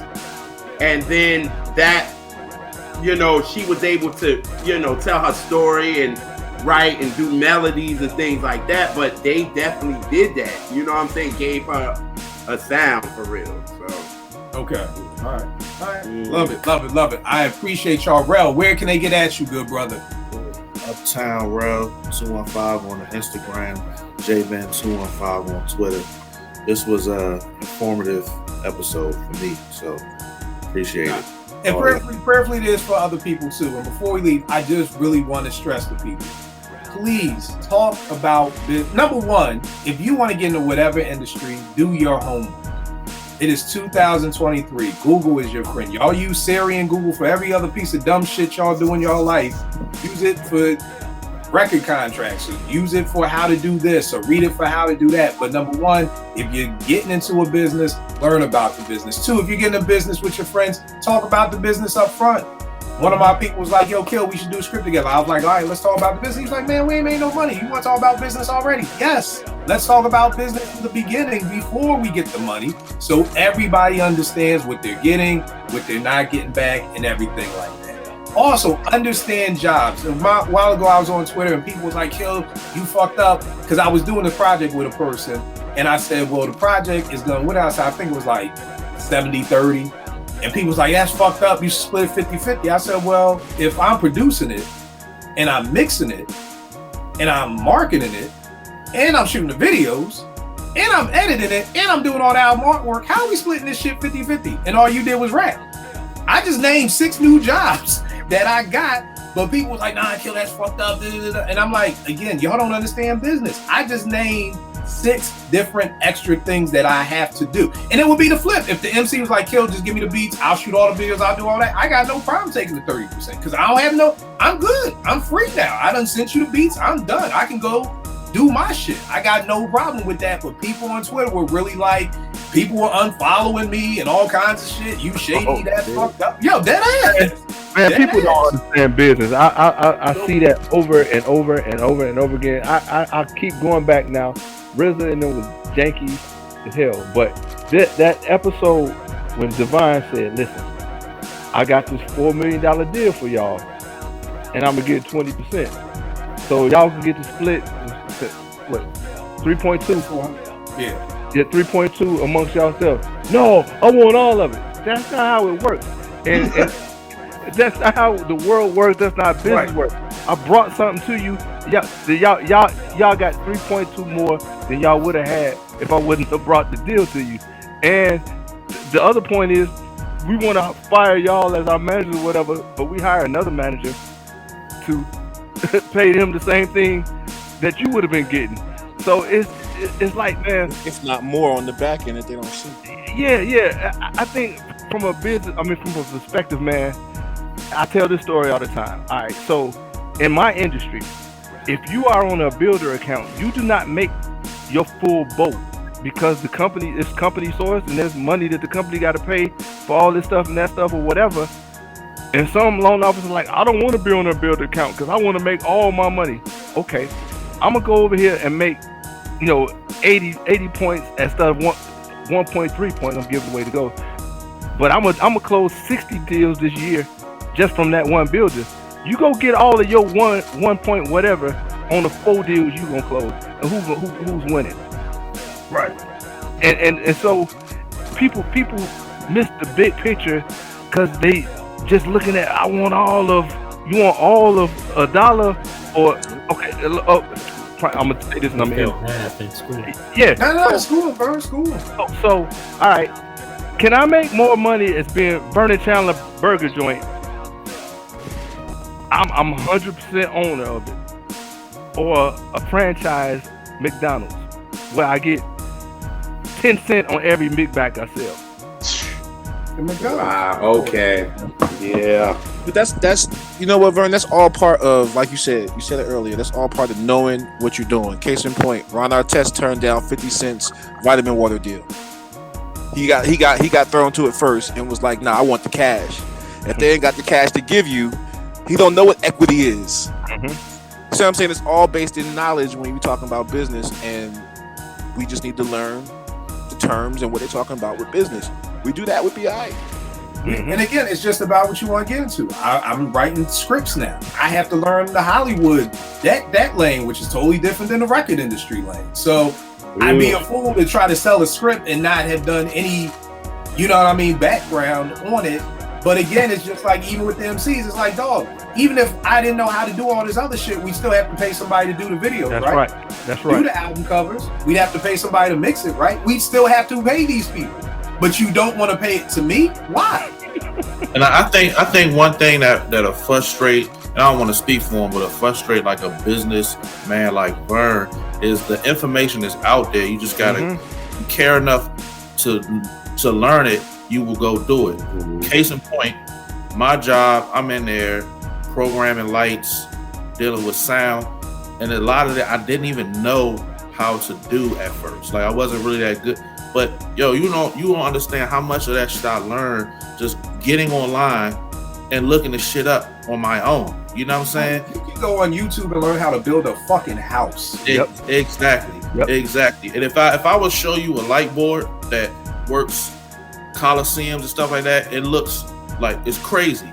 But the information is there. I went on YouTube, I went on Google, and I learned how to do it. So I think it frustrates people that took the time to learn the business, that other people are just out there and they want to be involved in certain stuff, but they don't take the time to learn and better themselves and get themselves prepared. Because it's not like back in the day. there's so much information now that you really don't have an excuse. You know what I'm saying? This is so much. You feel what I'm saying? Here's the crazy thing. Rock Ira Science from Dilated People, he was saying that they were having an issue with their contracts and their lawyers couldn't figure it out. The lawyer kept bullshitting. Rocker said he went to the library, not even on the internet, just went to the library, spent all day in the library, figured that shit out himself, and fired his fucking lawyer. So the information was there even before the internet was there. You know what I mean? It's just, do you want to do the work to make sure? Because here's the thing, what's the bigger goal? Again, y'all know me, everything is the goal. The goal is going to lead. The goal is the GPS. Yeah. If the goal is to not get jerked, then you have to learn the business. You may not want to. You may not want to read this book. You may not want to watch this 2.5-hour documentary. But if that's the goal, then that's what you have to do. My beef was just niggas like, damn, Kill, you shady. I ain't know you was like that. And I'm like, nigga, how the neither here nor there. Unfollow me if you got ass. It don't matter. But again, it's just, how the hell am I being shady? You know what I'm saying? Eddie, where can they get at you, good brother? Yo, Eddie D80 at Twitter, freestyles on Instagram. All right, Tone from Enter the Dome, where can they get at you, good brother? Hey, just at Enter the Dome. Thing is there. All right, Vern, where can they get at you if they trying to close this loan? IG at V the Loan Closer. Twitter, it's V Chandler 10. Don't ask me about. Vern, your IG is dope, man. You be having some dope photo shoots. Listen. So to your point, all right, we schooling today. We have a media staff, we have videographers, we have script writers, all that stuff. They just tell me to show up in most cases, and hey, smile, and they Caleb does the sayings that you see most of the time. I don't even do that because that's what he does. Now we pay him to do that. I could not pay him to do that and not have to pay nobody, but I'd have to do that all myself. No, my best time and best energy is spent on getting loans. Let the poppers pop, let the breakers break. And so, if you understand that, that's a goddamn t-shirt, Vern. Let the poppers pop. Yeah, man. Real talk. Real talk. Man. T-shirt like, right damn, right now. I mean, turn the cricket on right now. Right, I'm like, God damn. You know, because y'all wear. Because TP, he written, produced, food staff, landscape by Tyler Perry. That's not what my best energy is. My president told me a long time ago. Focus on what you're good at, and what you ain't good at, get somebody else to do it. Yeah, you gotta pay for it, but you gotta pay 10%. But you can go close 4 more loans. Are you caring about that 10%? No, because I understand math. Nobody wants to pay for it. Nobody wants to pay for nothing. That's the problem. Nobody wants to pay. An hour later, you better pick which time you're gonna pay for it. There it is. Hey, Vague, let me pick your brain. No, nigga, you ain't picking my brain. It costs because I put in the work on this radio. So you gonna pay. Nah, it ain't no. Let me holler at you. No, man, you pay me. What he say? F you, pay me. Rhonda came up with 3 t-shirts tonight, y'all. You better get them. Let the poppers pop and the breakers break, bro. That's a dope. That's a dope joint, man. You better put the V with the loan clues on there quick on the back of the neck. No, you do it, man. Oh, real, y'all the t-shirt guys. Hey, great. That joint was dope. DJ Rec 1, so great to see you, brother. It's been months. Good, hey, man, we sent money on your books, man. We glad you held your head, bro. Hey, listen, man. I do what I can. I'm a big guy. I can hold myself down. I'm a big dude. Nobody coming over. I'm like my man said, ain't no easy wins, nigga. I can hold myself down. I'm glad to see y'all though. Got my sister man. Porsche got me playing West Coast sets on the Twitch. Oh, I love it. Oh yeah. Which are the best. And the best people show up. Chat is dope as hell. I love it. Thank you. Fire. They are fire. Just doing what I can. I'm gonna have to come with some different takes because Guru can't produce. So. Here's the last thing I was gonna say. No, I'll say it off camera. Rec, where can they get at you, man? Easiest way to find me, man, and what I'm doing is at DJ Rec 1 on Twitch and at DJ WRECK 1 and E on Instagram. All right, Porsche, where can they get at you? On Twitter at Porsche. And everybody out there, if you fucking start a group with my sister, don't you produce for nobody the fuck else. I don't know. Y'all want to fucking be all up in the video. Go get the fucking bag, okay? So if you get in the group with Porsche, just know, goddamn it, it's just y'all two together. That's it. That's it for the long haul. Don't you think about getting no goddamn beat to nobody. Beyonce, fuck her. Everybody. That's it. Fuck no. Okay? Nobody getting the beat. Or if you do give out, or you know what, Porsche? This would have been, and all jokes aside, this could have been a good compromise too back in the day. Let me get on the track. I mean, and it's hard to do. It'd be hard to do because it's that person's track and they're paying you. But that could have been dope. That could have been, dope. But I'm sure Puffy would have been like, Guru ain't getting on this big. Hell no. No, nigga. Like, we got the only guest we got is Meth. We ain't Guru. We love it. Yeah, Mass Appeal, love it. Great, No, nigga. No, not gonna happen. Sorry. Hey Jay, can Guru get on fucking Reasonable Doubt? No. No, nigga. Hey Nas, can Guru get on fucking Illmatic? No. Like, no, nigga. Like, just easy, nigga. So, yeah, kind of harder to sell than we think. But, Vague, where can they get at you, bro? All right, you can follow me on Instagram, Twitter, and TikTok at Vegas World INC. Also, coming up really quick at the very beginning of Black History Month, me and Tone, along with Yintz, have a 50 years of hip hop, that time in hip hop special coming up. That's going to be about 2 hours and 30 minutes as we go through the history of hip hop, facts, personal, accounts of everything from the 70s all the way through to now, and what we expect in the next 50 years. So stay tuned for that. I definitely want to know what y'all expect in the next. Yeah, I was thinking I'd love to know what y'all think about the next 50 years. That's going to be something. Gerald, where can he get? Terrified to know what Tony thinks about the next 50 years. I'm actually terrified for this because Lord knows pop up when Tony opens his mouth, and I don't know what to do. Tony, I'll be in so many conversations I ain't even know start with Tone, man. I thought I was the most hated on Twitter. Listen, oh yeah, Tone will start the conversation this year, bro. I probably jump into Tony's mentions probably twice a week with, please delete this immediately, Tony. How can I delete on your behalf? Because I thought I was most hated. It may be Tone, man. Hey, I don't give a shit. I know. I feel you too. When I was the most hated, I ain't give a fuck either. That's the attitude to have, nigga. If you ain't paying my bills, nigga, it's in the mortal words of Grand Poopa, if the show ain't for dough, then you won't see the bro. I don't give a rat's ass with nobody, man. Nope. Where can they get at you, man? The youngest in charge. Julius World of Soul on Instagram and Twitter, and the R&B Reps on Instagram and Twitter as well. All right, y'all already know what it is with me. Kill 889 Twitter, IG. Prayerfully, this joint was good. My prayer is that people kind of took away how to handle this going forward. You know what I mean? There's a lot of people, I mean, on the timeline, it's a lot of people, a lot of dope artists who are out here doing things together, and we don't want groups to break up. We want people to keep working together. So it's just really about talking about the business in front of understanding what you can do and everything like that. And just, again, keeping the lines of communication open. So I appreciate all y'all because each and every one of y'all made dope points. I learned, and prayerfully other people learned about different things going on with just as far as our sound and just how to do business and goal setting and everything like that. So I will check y'all next week, y'all.